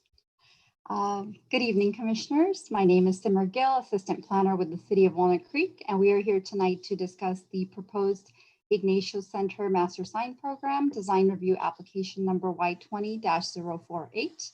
And the applicant, Dustin Pasalsky, and his team is here tonight, as am I, to answer any questions that you may have after the presentation. The project site and this entire block is known as the Ignacio Center, and it consists of 4 multi-story buildings with a centralized multi-story garage. And the block is bounded by 4 main streets, and the surrounding area consists of office and retail uses. So nervous. And the applicant is looking to update the existing master sign program for the Ignacio Center and has proposed new freestanding signs that will complement the recently approved building colors and site improvement. All signs will be replaced in the same locations. The only 2 new sign locations that are being proposed are the thin wall signs that will be located on both sides of the new projecting entryway surround on the 2-story building located along North California Boulevard. And currently this is under plan check, so hopefully we will see construction of this surround soon. So we're currently reviewing it for building permits. And the new master sign program will replace all of the originally approved freestanding building ID signs, the directory and parking ID signs on site, and no changes are proposed to the ground floor tenant signs. And as part of this master sign program, the Design Review Commission is asked to consider and make findings for 2 wall signs that will be located higher than 25 feet above grade, and those are the signs that will go on that entryway surround. And the master sign program will also require a sign ordinance exception for a freestanding sign that exceeds 25 square feet in size. And that is sign type A, which we will go over more later in the presentation. And on February 3rd, 2021, the Design Review Commission Sign Subcommittee reviewed the master sign program and were in overall support of the design and sign locations with modifications to the following signs. So sign type A, as proposed previously, was a vertical design, and the YC letters of the sign did not identify the campus. And it was inconsistent with other freestanding signs that were proposed in the master sign program, and it was very tall. And the applicant was advised to reduce the overall size, spell out Ignacio Center, and make it more horizontal. And sign type C was a freestanding signs that were proposed with illuminated sign cabinets, which were not consistent with the city's design guidelines that discourages illuminated sign cabinets for office uses. So the applicant was advised to relate or have the design of this sign similar to sign type B. The applicant has decided to eliminate the sign out of the package. So now you will only see sign type 2 as the building identification sign that will be located at all three corners of the site to identify the three different buildings. And then sign subcommittee also had concerns with the fin wall signs, as the signs were not sensitive to the pedestrian scale, and they weren't showing any options where the sign would be located lower on the wall. So that is something that the sign subcommittee asked, that the applicant shows how the proposed sign will appear on both sides of that fin wall, and also to illustrate why a higher sign height above 25 feet is needed for this location. And the plans have been revised to address the sign subcommittee comments. And just for reference, art murals were proposed for this campus and have been approved by the Arts Commission on April 26th. Therefore, they were not included as part of this master sign program. And this is the sign that the applicant is requesting a sign ordinance exception to, as it exceeds 25 square feet in size. And the existing 3 landscape wall sign that's located at the corner of Pringle and North California Boulevard will be replaced with this new 67 square foot monument sign. And the new sign will be located within that existing landscaped planter area and is oriented to face the intersection. The sign consists of a fabricated aluminum frame with a corten steel finish, and white aluminum baselit 18-inch tall stacked letters are proposed. And to the left of these stacked letters, there will be a separate fabricated aluminum cabinet with graphics that depict an image of the Diablo Hills and landscape. And this is very similar to what the murals and the new logos that will be installed around the campus. This look basically is similar to that. And as requested by sign subcommittee, the revised sign layout now is more horizontal, and the letter heights were reduced from, I think there were 36 inches. Now they've been reduced to 18 inches. Therefore, this is more acceptable than the previous proposal that sign subcommittee saw. Staff has also included the previous design as attachment 5 of the agenda packet for comparison. And staff supports the intent to provide identification to the center, and also the need for a unique sign design in this location, as the purpose is to identify the entire campus and not any individual building. However, as presented, staff does not support a sign exception, as this sign is too large and they have not decreased it in size from the previous submittal. And it also appears to have more of a retail appearance than office when compared to the other 3 proposed monument signs on site. And per the sign ordinance, the maximum size allowed for a freestanding sign is 25 square feet. The entire sign with the letter, logos, and the frame measures 67 square feet. And the applicant is also proposing face-lit letters, which are discouraged by the city's design guidelines, as halo-lit letters are more appropriate for office uses. And halo-lit letters are also more consistent with signs of other office buildings in the surrounding area. So staff recommends that the sign be reduced in size, use opaque white letters with illuminated returns, or use indirect lighting for the text. and returned to a design review commission for a final approval. Staff would like DRC to comment on the proposed sign exception and also on the face lit letters. And here are the proposed ID signs that will identify the three different buildings on site. The existing 10-foot tall internally illuminated freestanding signs that are located at each corner of the site will be replaced with these new freestanding signs in the same locations. The new signs consist of corten steel cabinet with a routed out acrylic white letters that are vertically oriented and will have a YC logo above the letters. The inside of the cabinet consists of a printed acrylic with translucent vinyl color on the edges of the sign, as you can see here, and the graphics on the edges of the sign will depict mountain graphics, and the color variations are different for each building.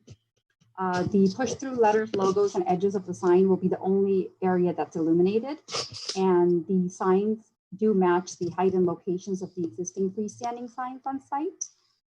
Therefore, staff and sign subcommittee were supportive of the design and height of these vertical signs, as they're very sleek and contemporary in design and match the recently approved building materials on site, and they also provide identification for the nature center along these busy intersections. And here is the proposed new ID thin wall signs that will be located on both sides of the projecting entryway surround that was recently approved for that breezeway entry along the two-story building located at North California Boulevard. And the pin-mounted 18-inch tall halo lit letters will be vertically oriented to match the other signs on site. And the sign ordinance limits sign heights to 25 square feet above grade. The sign subcommittee reviewed this option where the sign is located 30 feet above grade, and one of the sign subcommittee members asked the applicant to provide a more pedestrian-oriented option, and also to show how the sign will appear if it were located any lower on this wall, and to show both sides of that wall with the signage. So the different views of the sign is included in the project plans. And the applicant now shows 3 different heights above grade to illustrate how the sign would appear at a pedestrian scale. And of the options presented, option 2 is 30 square feet, and it extends up to 28 feet above grade. And it appears to be the most appropriate, as the signs will provide, these signs will provide the needed identification. It's also not located too high, and it appears to end at that architectural break at the new surround and will remain within the pedestrian scale. Staff believes that locating signs any lower, as seen on option 3, would not work well visually or proportionately on this projecting surround wall. Staff would, however, like to get DRC's input on the most acceptable sign location. And just to summarize, staff supports the proposed master sign program, as it will update the existing signs on site, and the new building identification freestanding signs will complement the recently approved building colors and site improvements. The proposed directory map and parking ID signs will replace all of the existing signs in the same locations, and will also help in directing visitors towards the buildings and parking garage. However, as presented, staff does not support the sign exception for sign type A, as the sign is still excessively large and the overall scale and size of the sign can be reduced and still be able to provide that needed identification for the campus. Staff requests input from the commission on the proposed sign exception and also on the proposed Facebook letters for the sign. And with that, staff recommends that the Design Review Commission approve the proposed master sign program, subject to the conditions of approval in the draft reso. And with that, I conclude my presentation, and we'll be here for any questions that you may have. Thank you, Simmer. Are there any questions from our commissioners? Commissioner Gorney? You're unmuted. You're muted. Okay, good. You didn't hear what I said. Why was the YC sign not kept? I mean, Just the letters, the YC letters. I see. Except for the Yeah, I A. believe both of the subcommittee commissioners felt like it wasn't actually identifying the campus, as not everybody knows what YC would stand for. So we felt like spelling it out would serve the purpose of better identification. I think, Joseph, too, I was on the subcommittee. Format didn't fit the space. They had a lot of horizontal elements. The three concrete wall signs were there, and this just didn't seem to fit within the whole environment there. Okay. And so we wanted them to reformat the sign to be more in keeping with that space. Got it. Thank you. And I would just add, working with Commissioner Killian on that, yeah, it just, I know this is unscientific, but it just didn't look right with that vertical format and the two big letters.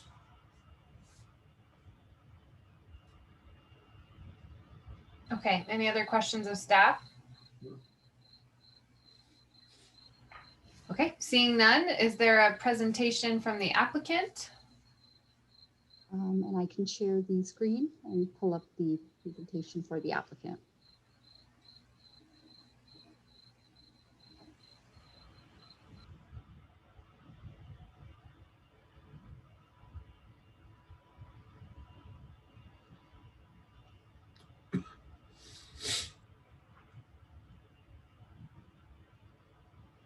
Dustin, you may start. Hi, good evening, everyone. Can you hear me? Yes. So yeah, thank you for your time. I know it's late and we appreciate the consideration, especially for this sign. My colleagues and I have spent, the last year and a half developing this sign program. And first and foremost, I want to, mention that we had a world-renowned artist design the previously approved last month murals, 10,000 square feet worth that are going on several sides of the buildings and property. So what our sign design team did was we wanted to reflect that mural and those art pieces in our sign program to kind of create a holistic approach to experiencing this property, not only for the owners and tenants, but also, the public. They can, come through this property and enjoy all of these really kind of art pieces, murals, and signs that reflect them. So I think that's kind of the intention behind this this main sign, that the picture of Diablo Valley with the trees is a reflection of the largest mural. And that's actually a layered piece with halo lighting behind it, not just a flat image. I think you can see in that detail one there. So yeah, so basically, like Simmer said, we are, we've gone through a couple of rounds of revisions, and I think we put this finding package together to really show you the kind of the scale and the distance of what you would be viewing this sign from. So if you can proceed through the presentation to the next page, please, Simmer. We'll show you how actually in the last presentation, you mentioned this is 67 square feet. It's actually 47 square feet if you just measure the display of the text and the image. So I won't go read through everything here. Basically, the idea is we have 5 major points. The the sign is a reflection of the murals, not the other way around. The existing sign structure and scale is actually twice the size. And the building height behind those this sign is massive. So we were trying to fit this kind of proportion of the sign. That's where the sign size comes from, is to reflect that area. Not only that, but the viewing distance, speed of motorists, and then the legibility of copy height. And then lastly, the previous exemptions from the sign area aren't consistent with the code. It only measures the copy area, which we've done here.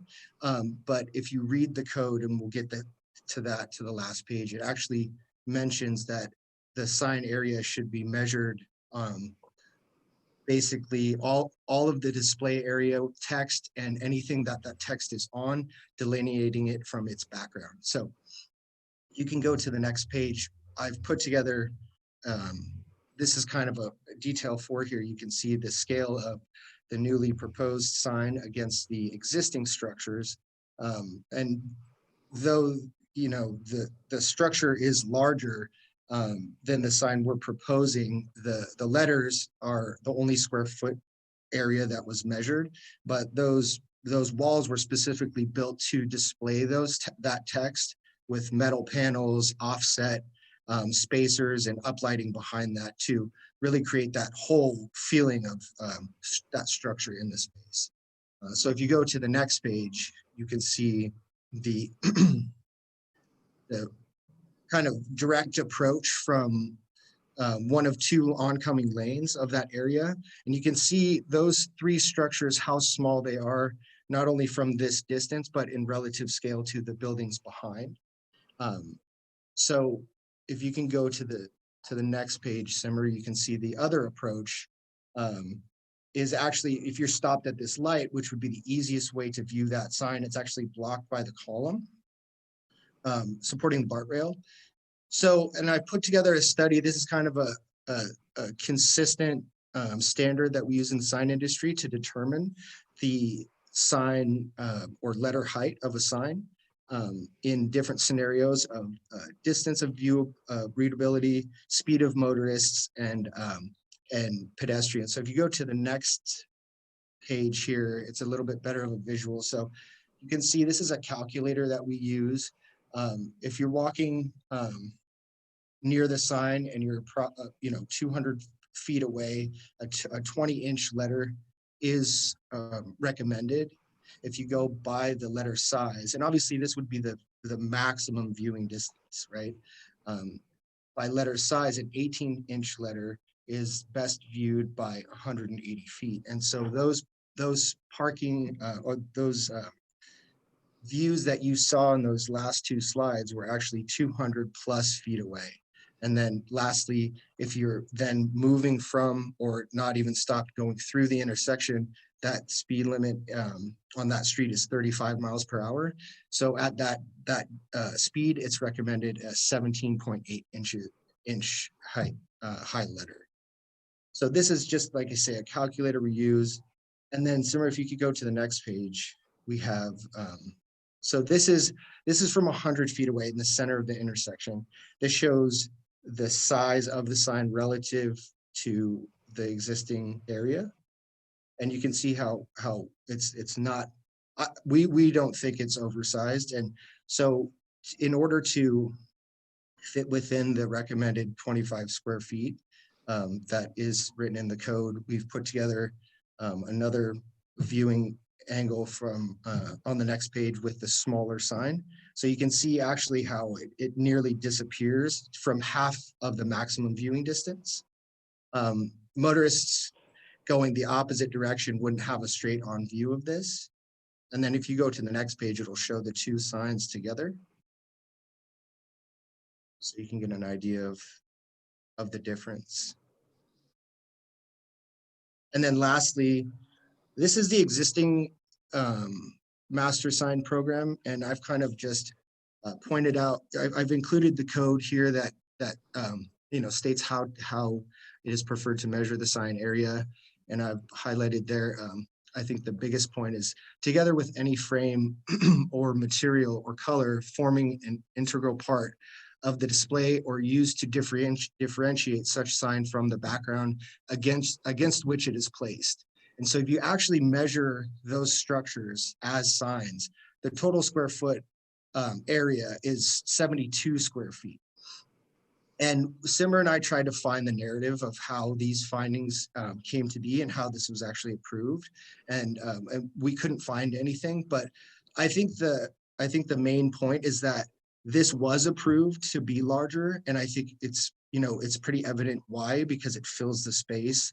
And so we're trying to reflect what was previously approved by your committee and what we think would work best. So that's pretty much it for this presentation. I think you guys can have enough information to make the decision. Thank you.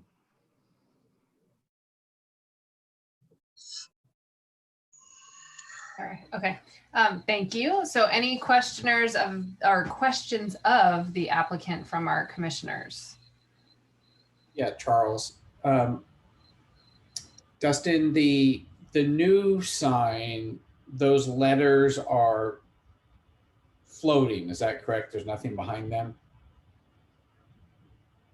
Yes, that's correct. They would be foot mounted onto that top core 10 rail. Yeah, okay. Would there be other ways to light a sign design like that besides the face lit letters? Yes, of course, there's several ways to, we could do an uplight.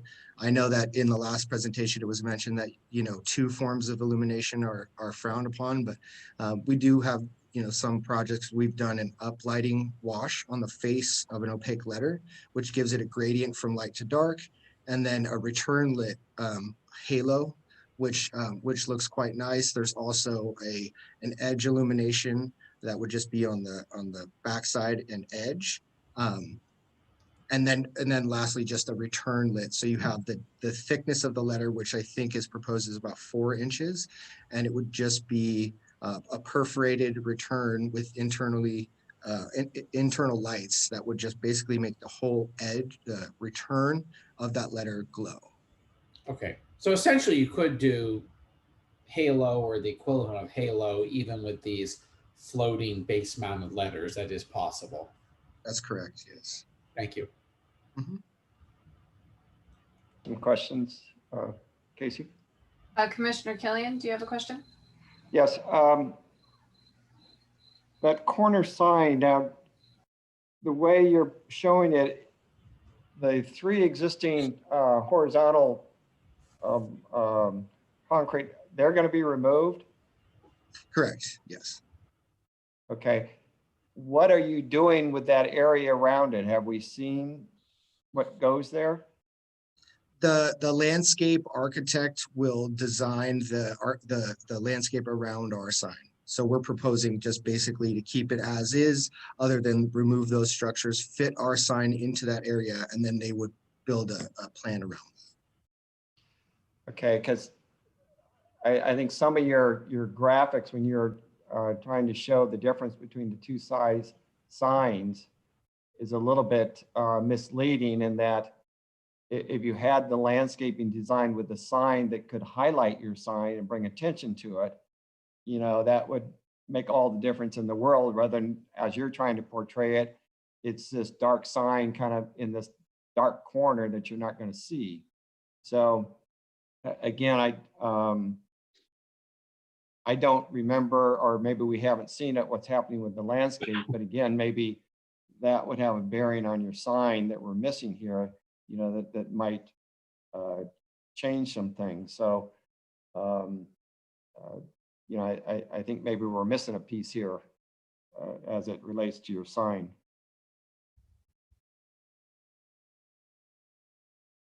Did you have a opinion on the 3 fin signs? There's an option 1, 2, and 3. I know you came in originally with the 30-foot, and then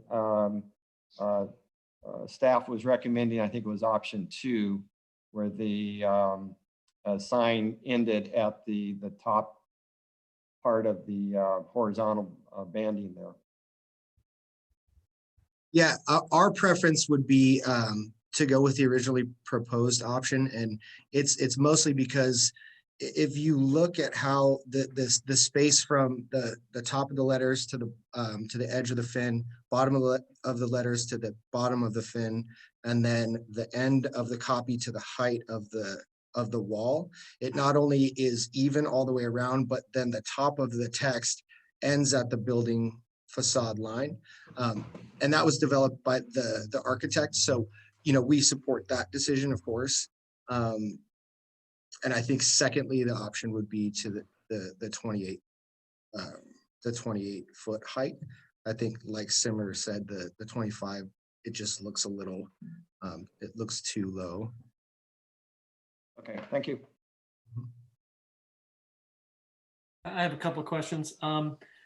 I'll start. I was going to ask about what Brian just asked on the height of that blade sign, but you answered it. The monument sign, who is it for, really? Is it for people getting off the freeway and coming towards BART going south? It's not really for people coming down Pringle, because aren't that many people that come down Pringle, yes? I think yeah, no, it's mainly that, well, first of all, there's not really many other ways to orient the sign. That's why we kind of are matching the space and the area that the existing sign is at. But it's mainly for motorists, the people that would be most frequently passing that area with the best viewable angle at the farthest away distance at the highest speed. So Don't they take the blade sign at about the same time coming off the building there? No, it's not in the same viewing distance. Yeah. So yeah. Sorry, go ahead. Too far down, you're saying, because just past the building, basically. Okay. Exactly. Yes. So I mean, you're saying you're showing the sign from 200 feet away, and you're saying 200 feet away reads really well, but one is not always going to be 200 feet away. You're going to be 10 feet away. You're going to be 12 feet away. You're going to be a pedestrian. Don't you think at that point, a lot of people will see it from a lot closer than 200 feet? I mean, your justification is that it's 200 feet away, so gee, it's the right scale. I just don't understand that justification when most of the time I'm not going to be 200 feet away. Yeah, no, and that's a good point. And I think that, the two main points of showing that 200-foot distance is that the main viewing angles when stopped to be able to view it are that far away. So when you're moving along the road, you have, and it says in the document, I think it's 3 seconds to see that sign. And then the other direction of traffic, you would literally have to look back like this to see it in 3 seconds, right? And then, there are certain, of course, times that you're going to be close to it. But the sign, like I said, it's really to mimic that same size structure and feel of that sign that was existing in place. Any smaller, I think it just doesn't relate to the building. So we were trying to show a relationship to not only the building, but a reflection, as I said, as of the murals, which like that main graphic is literally pulled out of the mural that was developed and brought into the sign. And we're trying to bring people in more to actually view, create interest and view, walk through the property and view those murals, right? Okay. And abandoning the YC, I mean, I realize the way it's shown in front of the tree. Is that a redwood tree, I guess? Is that a redwood?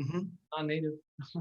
But the YC in front does look like a square. Did you just abandon the whole idea of the YC or having it vertical or Y over a C next to the mural to get a smaller sign that got your point across? I mean, was the YC thing just kind of abandoned because it wasn't that important? No, actually, that original one that you're talking about is the actual logo that the client has adopted and used in their branding from the mural. That one.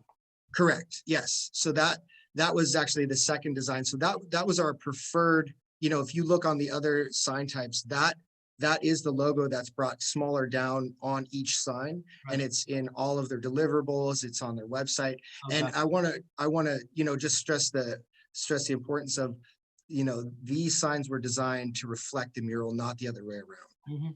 Okay.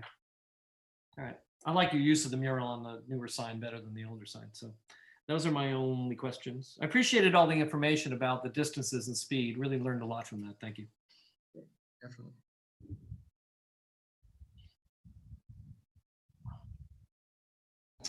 Okay, Commissioner Krelling or Valia, any questions? No, I don't have any questions. I have some comments, but I'll wait for the comment portion. Yeah, I think I'm more in the comment phase now as well.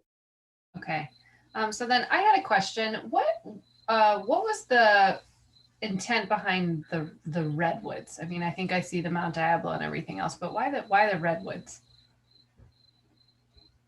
Because I believe there is a redwood tree right there behind that sign. Okay.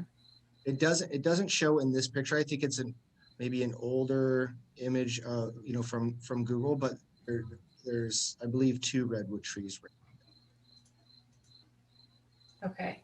And then a similar question to Commissioner Gorney. I feel like that corner where we're discussing the biggest sign is almost like the least visible. So, and on one hand, that's like an argument for a bigger sign because it's harder to see. But then on the other hand, I'm like, well, why are we putting our biggest sign here when it's like behind, a BART overpass? And so I've been sitting here like on Street View, coming at it from different angles and trying to wrap my head around that. So I just wanted to hear, other than there were 3 signs there before, so we're kind of doing the same thing. What's your philosophy about that corner, and why maybe in the hierarchy of this whole design, does it need the distinction that it's getting from the rest? Yeah, I think that's a really good question. And, not only obviously, like you said, the existing sign was there. That corner is, like you said, kind of hidden. And that's one of the main pedestrian points of entry to approach the murals.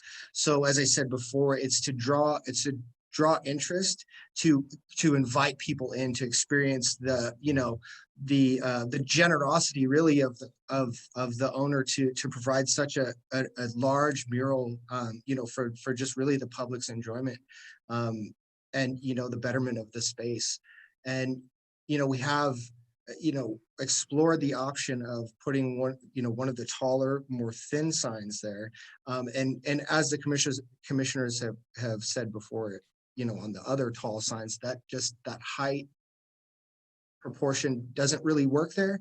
So, and those other signs are kind of to identify each building with a separate color, but a similar style.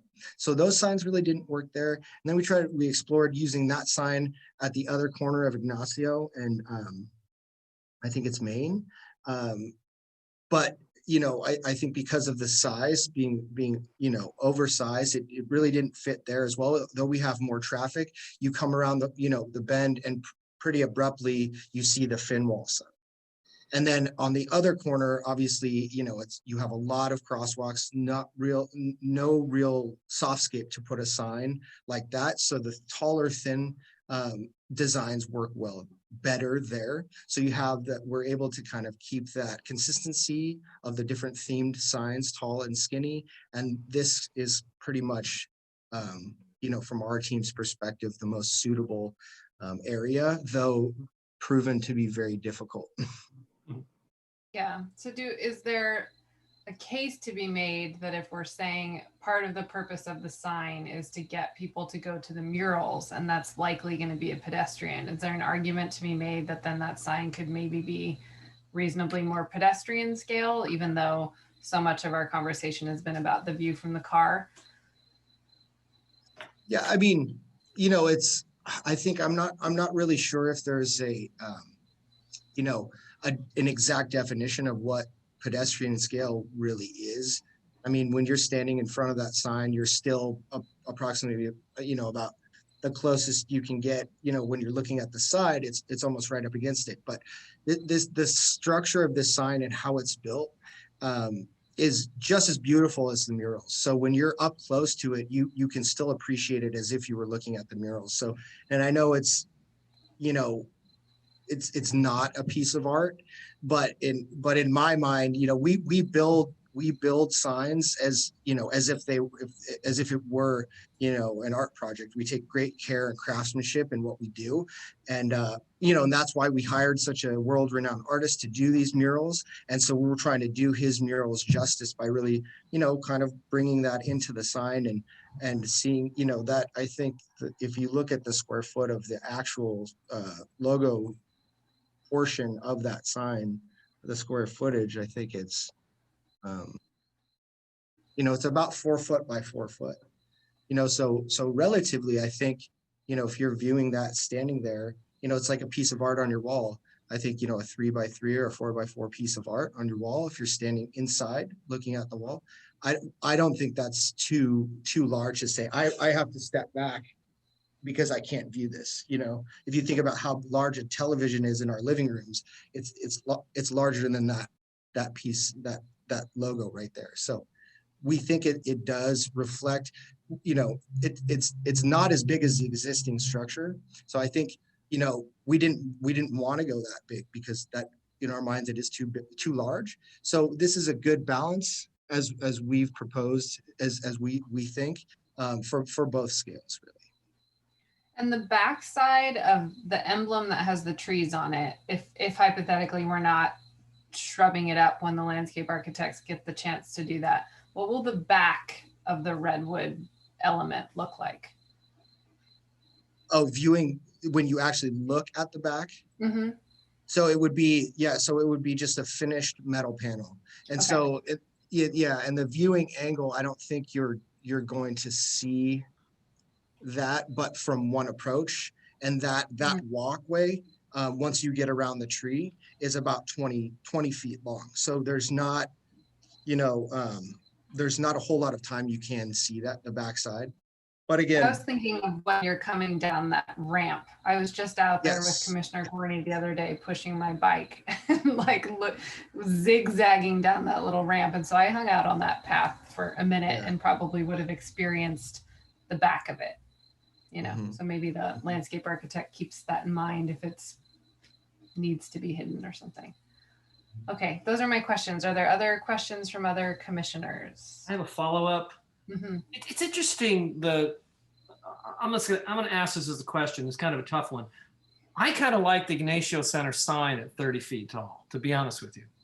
I think otherwise it's just in the middle of the wall and it kind of loses it for me. And I think, and it's funny about this building, I think it's the colors that you're doing on the building that give it the energy and the idea. The murals, they don't seem as important to me personally. And it's almost too bad that corner sign didn't, I think, pick up the colors of the building versus the mural. I just think those colors, people are going to know it as the building with the yellow and the orange. You know, we kind of fought for that in the first meeting. So if I were to say to you, give me a sign at the corner that's 25 square feet, meets the city's requirements, smaller sign, monument sign, but in trade for that, you get 30 feet on the Ignacio Center sign. Would that be a trade that you would accept? I don't know. No. Would, but I'm not supportive of this. I'll tell you, unless the public all shows up and says something otherwise, I don't support that sign that big, and I'm not going to support it. So it's going to have to be, I thought a smaller sign with the YC made sense to me, you know, but I liked stuff like that. A Y and a C in the landscape is fine with me with some of the mural thing behind it. I wouldn't support the sign that's there. So I'm just trying to find something that gives you the identity you want. So it's a question. Sounds like no. Yeah, no, I mean, I think it's tough. It's a tough one because like I say, this, that is their logo.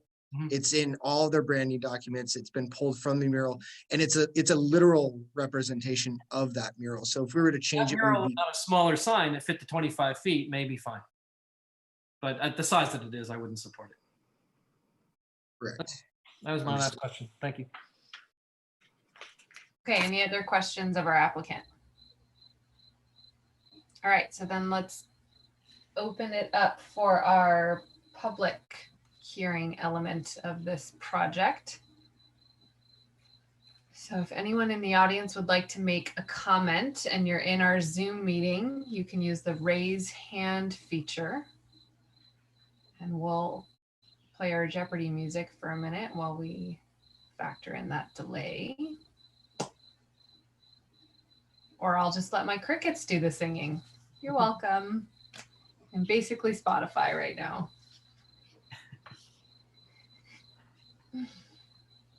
Seeing no emails and seeing no phone calls, I think we're good to go. Okay. All right. So I'll bring it back to the commission for our comments and feedback. And let me pull up the focus items we had were to discuss the, obviously, large sign on the corner that we've been asking a lot of questions about, and to approve the overall master sign program. So those are our tasks. Is there someone who'd like to start? I'd love to hear from the two sign subcommittee members first, because they've been through this thing a lot. So if that's okay. That's a great idea. Commissioner Crowley, do you want to start us Sure. off? Happy to. So I've been a fan of this sign program since I first saw it. I think they've done a pretty remarkable job with the colors, the look and feel, the lighting details on a lot of the freestanding signs around the campus. The only thing I wasn't a fan of personally was the YC, even though I understand it's a part of their corporate logoing. Maybe it's just the way it was presented in that first large sign. I like the second sign much better. I would have been amenable to a YC that maybe was a more horizontal version of what was initially presented. I think the new large sign is of really good design. I think we need to see the lighting tweaked. I could see that sign being a little bit smaller.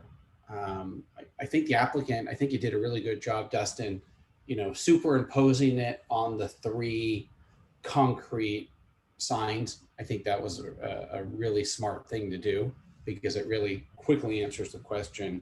It's just that the concrete signs kind of step up in size, and no single one of them is that imposing. And when I look at the rendering with the prototype pedestrian kind of standing there, I'm like, that's a pretty darn big sign when you walk by it. But I also see what you're saying about, well, if you had a piece of art on your wall or the TV, I think you're absolutely spot on about that. What we don't tend to see when you go to a museum and look at art, or in our living rooms, are those big letters. So that's the only thing that gave me a little bit of pause for, I don't know, maybe if it was 70, 80% its existing size, it might scale a little bit better, but I don't know, because I don't have any drawings or renderings to look at. But overall, I like what you did with the new sign. I like the floating letters. I like the color of the frame tying in with all those other vertical signs. I really like the mural with the trees and the colors tying into the main theme of the art around the building. So overall, I continue to be a fan of this sign program. And if anything, for me on the large sign is getting the lighting to be more in accordance with our standards. Great, thank you. Commissioner Killian? Yeah, I come at this on 2 different levels. The first level I keep harping on is the city standards. And I just not hearing any unique reasons why this sign can't be 25 square feet. It seemed like the applicant kind of backed into this differently than taking the guidelines and starting with 25 feet. What can I do? He used his templates to kind of justify why it's so big, and ignored the 25 feet. I think the sign would be just as attractive in a smaller case as it is on the larger case.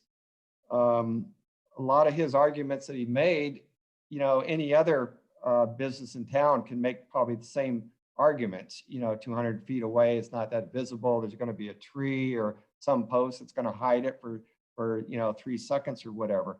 So again, I'm not hearing any unique reasons that we can do a finding, to allow him not just to exceed it, but to bust through it and have almost 3 times the size. And again, we're not talking, well, maybe 30 feet, I could understand that. So at that level, I do not support this sign. There's enough branding around it. And I think Joseph brought up the issue that, as you're driving by, you may not see it for 5 seconds and you're going to see it for 3 seconds, but then you're going to drive another 25 feet and then you're beyond it and you're going to see the fin wall sign. So again, going around the entire building, there's going to be plenty of signage to identify this sign.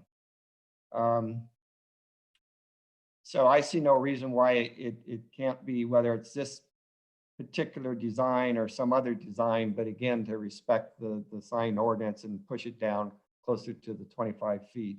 As far as the Finn sign, again, the same question is, it can be within the guidelines and he has the same sign. There's no unique reason why it has to be that high. You know, it doesn't clear some hurdle to where it's only visible at that height, or that, you know, some other reason that anybody else couldn't come up with the same reason.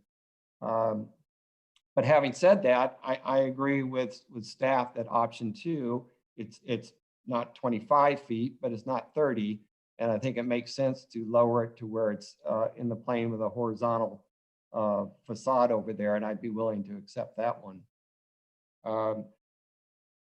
Overall, I agree with Charles. I mean, I like what he did, and you know, the side panels, the colors, kind of, Charles had to point that out to me, but I'm in agreement with that. So, you know, the overall design from the look of it and everything, I do support it. But again, I'm trying to hold on to the Walnut Creek guidelines. They're there for a reason, and unless there's some unique reason that only this sign, you know, needs to be this big, which I don't find, I see no reason why we, you know, it can't be shrunk down a little bit.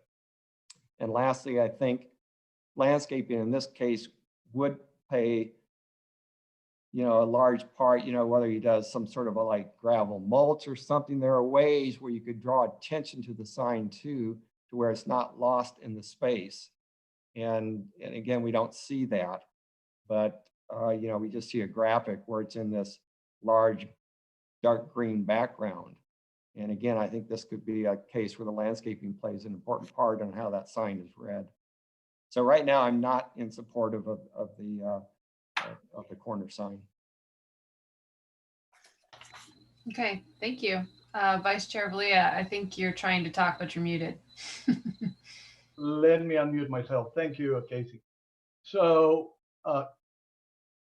yes, Brian, you put it in words better than I can. I mean, probably it's the time we spent together in the design, in the sign subcommittee that I picked a lot of perception that he brought to the table. Yes, definitely that sign is humongous, and I think we would be creating a precedent where because of the speed of the car at 35 miles per hour and the distances and the obstacles, all the signs keep getting bigger. Sorry. So yeah, I don't want that streetscape for Walnut Creek, honestly. I would stick to the 25-foot sign. I would, if the colors are so important and the theme is so important, I will stick to that, but bring it down to 25 feet. Now, the other thing is that the sign, the option B for the sign is for the Finn sign. I think it's very appropriate. I like the position of the lettering.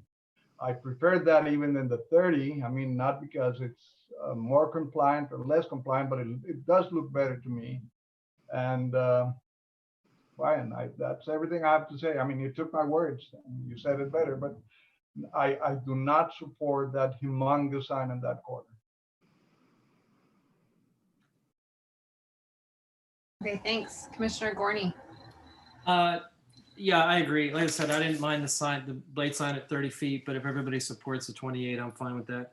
I don't support the monument sign in the corner. I almost think you could just leave the Y and the C, take everything else off of it, leave the mural as it is, and it'll make a great sign over there. Fits a 25, 2 big letters. It's kind of interesting looking, but I don't support it. I think it should come back. And everything else I think looks fantastic. I think it's going to be a really good building when it's done. And I think the science subcommittee did a very good job. Awesome. Okay, so my thoughts, I the redwood logo thing is like my least favorite part of the whole sign program, and I realize that's everywhere, right? So the big sign that emphasizes it more than anything else, and I was just wondering, you're totally going to pick up on that, Casey. personal opinion, you know, I just, but I'm looking at the package and the logo you guys have for corporate sign systems, I love. So that one's really cool. I think it's just your own logo. No pressure. So I find myself having a hard time searching for a justification for that one corner sign to be bigger when it's like my least favorite of all of them. But it does seem like, I think the argument you're beginning to make about how it's open is getting you there, right? So it's already not fully the 67, it's the 45. So I think there's needs to be an effort to restudy that to get it closer to our 25. I hate to throw this like wrench into things, but I actually like the 30-foot sign near the entry as well. I think Commissioner Gorney and I both are just really into those bright colors. And I think what's happening for me is I feel like then the sign associates with the bright colors, and that's my favorite part. So I kind of like the 30-foot one. I don't know if it's a hill I'm going to die on, but there's a part of me that it feels like it integrates a little bit better. And I like the scale of that. And I understand the argument for it to be more pedestrian scale, but I even think if I were standing right there, I like the relationship it has to the proportions of that. And I mean, we were out there and it's big. And so I think having something high up helps to scale the whole building in context. So my preference is for the 30 on that one. So I'm just going against myself. I'm enforcing one rule in the corner and ignoring it somewhere else, but just following what visually is my preference. So from here, I didn't get, I think Commissioner Krelling, you were in support of the 28-foot one, but I can't quite recall. I was trying to just like get a pulse of where we all stood on that. You're muted though, and I do want to hear what you have to say. Thank you. I'm glad you asked that because I realized I didn't comment on that. I tend to like the 28-foot one. Okay. Okay, and I know that that's what staff was the most comfortable with as well. So I don't want to, again, I don't want to die on that hill. That was just my personal preference. So it sounds to me as though we would like to have that corner sign revisited.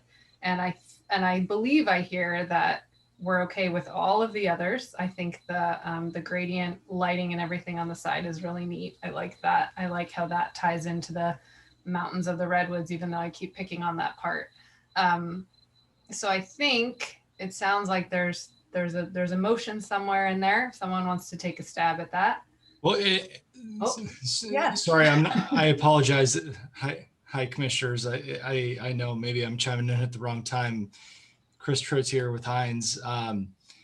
We own the project. My only thing that I'd like you to think about with regards to the sign that we've been discussing is, I didn't want to chime in earlier, but I'm looking at the Google Earth from California Plaza, and I think their sign probably conforms, but they also have a very unique water feature, which is pretty impactful, that sits right below the sign. And so I think when taken on the whole, what we're asking for is not as impactful as what Cal Plaza is doing with a water feature that maybe isn't a sign, but is kind of a sign as far as a welcome signal. And what we're really asking for is something fair and consistent with that, where we are able to have a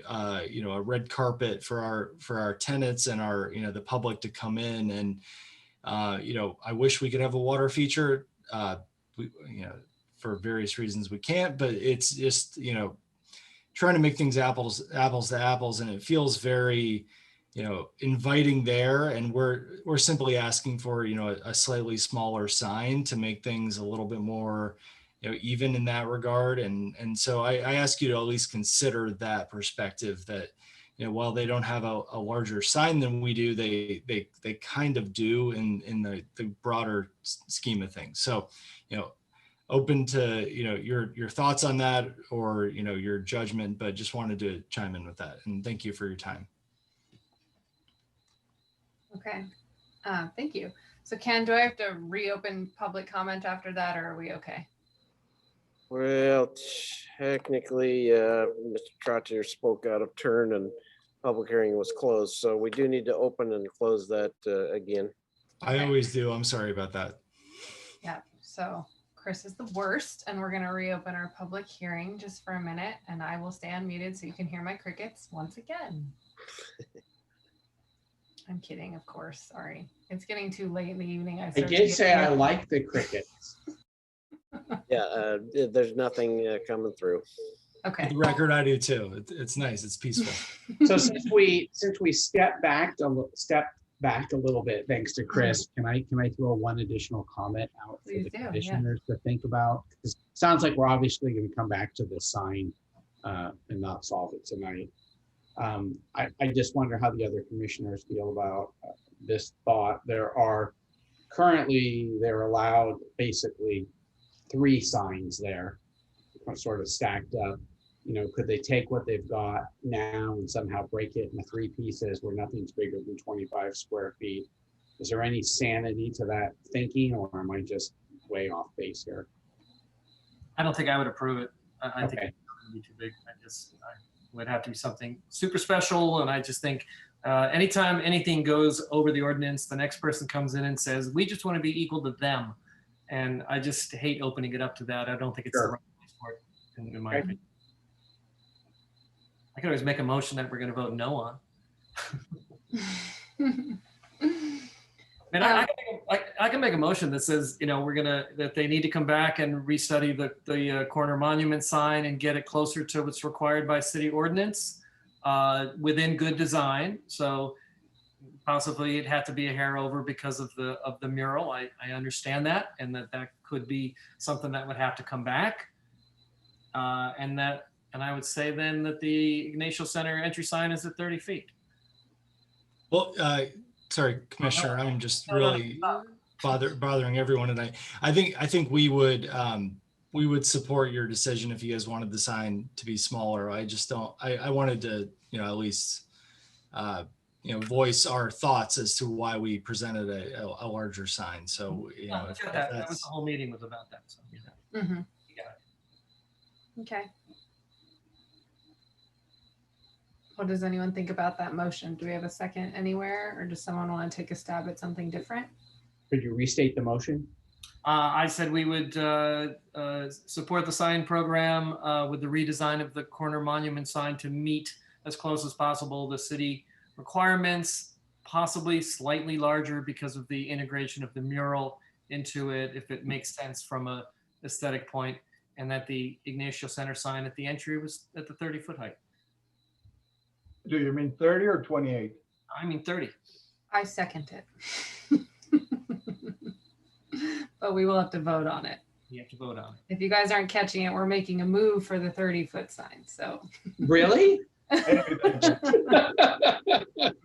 Just figured I'd be upfront and honest, okay? You could, so we've got a motion and a second. Could I get some clarification? Sign A would come back to the sign subcommittee? Could do it, yes. Okay, sign subcommittee. I don't want to make Is that okay with the Chair Case? Yes. Yes. All right, we've got a motion and a second. Commissioner Gorney? Yes. Chair Case? Yes. Vice Chair Valia? That 30-foot thing. I'm not going to stop this. Yes. Ooh. Commissioner Crelling? I'm going to give the 2 commissioners their 30 feet and say yes. And Commissioner Killian? No, we can't have too many unanimous votes. I thought we'd have our first no there. Me too. All right, motion carries 4-1. Okay, thank you guys. So at this point, we'll be moving on to our commission considerations. We already did our youth presentation. Is there anything else falling under this category tonight? Nothing under that category. Okay, then we'll go on to commissioner member and staff reports or announcements. Anyone, anything? Madam Chair, if no one else has anything, I just wanted to remind the commissioners that we do have a joint meeting with the council, planning commission, transportation commission on May 18th regarding the Toyota project. And thank you very much for acknowledging your willingness to participate. I think all 5 of you said you would be there, so that's great. Awesome. What time was that again, Kim? It's I believe it's 4 to 6. 4 to 6, is that right? And my understanding is we're going to have there's no design worked out. There's nothing really coming before the meeting to look at. It's just going to be a presentation on the general idea of doing it. That's my understanding, yes. And it is 4 to 6, you're right. Yeah, okay, good. Thank you for clarifying that. And then we'll meet again on regular design review commission meeting on the 19th, the next day. It's looking like we'll need to convene the sign subcommittee, so be ready for that. We have 1 item on there, so. And that's all I had. Do you know anything, Ken, about when we might be not Zooming anymore? I'm not complaining. I don't mind being with the crickets. I just was curious if there's any discussion about that. Good question. I don't think anything's been worked out yet. I do know the city manager would like to get us back into the council chamber as soon as we can. I'm not sure if that would include a kind of a hybrid of Zoom, especially for the public. So we'll see how that can work out. The city manager is looking at June 7th to try to start to get the employees back into City Hall, and that will be on kind of an intermittent, maybe a kind of a joint home office kind of a schedule. So not all at once for sure. Okay. But June 7th is looking like the start date for getting the employees back into City Hall at some level. Okay. Okay. Anything else? I'll have to keep you apprised on getting folks back into the council chamber, though.